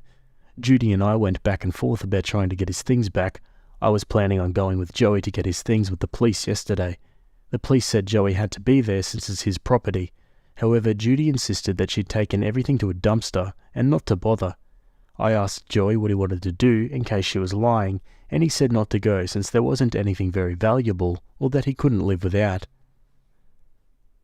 Then she had the nerve to text him last night asking one more time to reconsider allowing her to come to her wedding. When he didn't respond, she said he was not just being hateful to her, but also to his late father because, as she put it, having me there is like having him there in spirit. Joey said no and finally put his foot down, telling her that her bills were paid for the month and that he's blocking her. I sent her a hell of a message myself that I don't regret and haven't heard from her at all today. I will not be blocking her, despite how some readers might feel. I do care about her and want to check in to make sure she's safe. Joey's been moving his fiancée into their apartment today. I've checked in a couple times and he says it's going well. Sent me a picture of them smiling with moving boxes as proof. And for anyone wondering, I've asked a friend who is a retired officer to come to the wedding to watch for her. Granted, she doesn't have a car right now. The venue is also aware. I feel okay about that, but honestly, I feel like I'm going to have a hard time watching the ceremony and not being out there myself keeping watch, but I'm going to try my damned hardest. Judy knows not to cross me like that, so I know seeing me at the door will turn her away. But hopefully that won't even be necessary. One commenter says, "What the F is up with the rest of your family, and do they know how bad it's gotten?" Opie says, "To them, anything that's not in front of their goddamn faces doesn't exist. They live in their own world." And now for another text message conversation titled, "Possibly my nephew's last text from and to his mum and my response to her." Mother, keeping me out of your wedding day is just like keeping your dad and his memory out in spirit, so you're not just being hateful to me, you're being hateful to him. Think about that while you still have time to, for F's sake. Joey, okay, that's fine. Mortgage and cell phone bill are paid for January. Utilities too. Blocking you now. I hope you get help. Bye, Mum. And Opie's final text to her sister. If there are any photos left that you did not burn of you all as a family when Jay was young, please take some time to look at them. Then imagine someone hurting that sweet little boy you both loved, because that's exactly what you've been doing all these years. His father would be crushed. Absolutely crushed. I know I am. I know Joey is. Get frickin' help. Then get on your frickin' knees and pray that someday your son might forgive you if you can ever learn to love him again. You can call or text me if you need help, and to let me know you're safe. Otherwise, just get some frickin' help and stay out of Joey's new life. And another update titled, "Am I the a-hole for crying at my nephew's wedding?" Well, the day started with me receiving multiple calls and texts from Judy, ranging from apologies to calling me every name in the book for, quote, keeping her away from her son on his big day. I reminded her to stay away, and that if she didn't, she would be ushered out, by me if it came down to it. I told other relatives that if they dared to bring her in, they would be kicked out, and they'd probably never hear from Joey again. All that said, Joey and his wife did the damn thing. They had an amazing, small, intimate wedding. I haven't cried since my dad died decades ago, and today I was a weepy mess, but in the best way. I cried through the ceremony. I cried when I saw the reception with tables for board games. That's so damn creative. At least I think so. Joey and wifey, despite the odds against them, had a great day. Joey was truly happy for the first time in far too long. So, am I the a-hole for being a crybaby at my nephew's wedding? I'm exhausted, so I'll talk to you all after a good night of sleep. Just wanted to share the update I promised. And the final update. Last night was it. Joey and his wife tied the knot, and it was a lovely evening for everyone. I sobbed all throughout. These two have been together since early high school, so seeing them commit to each other was awesome, and Joey looked and sounded truly happy, something I haven't seen in quite some time. Thank you all for the care. Oh wow, there you go guys, and that's the end of that story. Great ending all in all. It's just a shame to read that in stories like this, people's closest family can be the first ones to give up on them, and it seems like Joey's mum had no real intention of moving on from her grief. Let's read a couple final comments to wrap this up. Sounds like Joey and fiancé had the perfect wedding in the end, surrounded by his loved ones. And board games. Can't beat that. Opie is a rock star for protecting her nephew all these years. What I fear will happen is that Judy will soon be dead.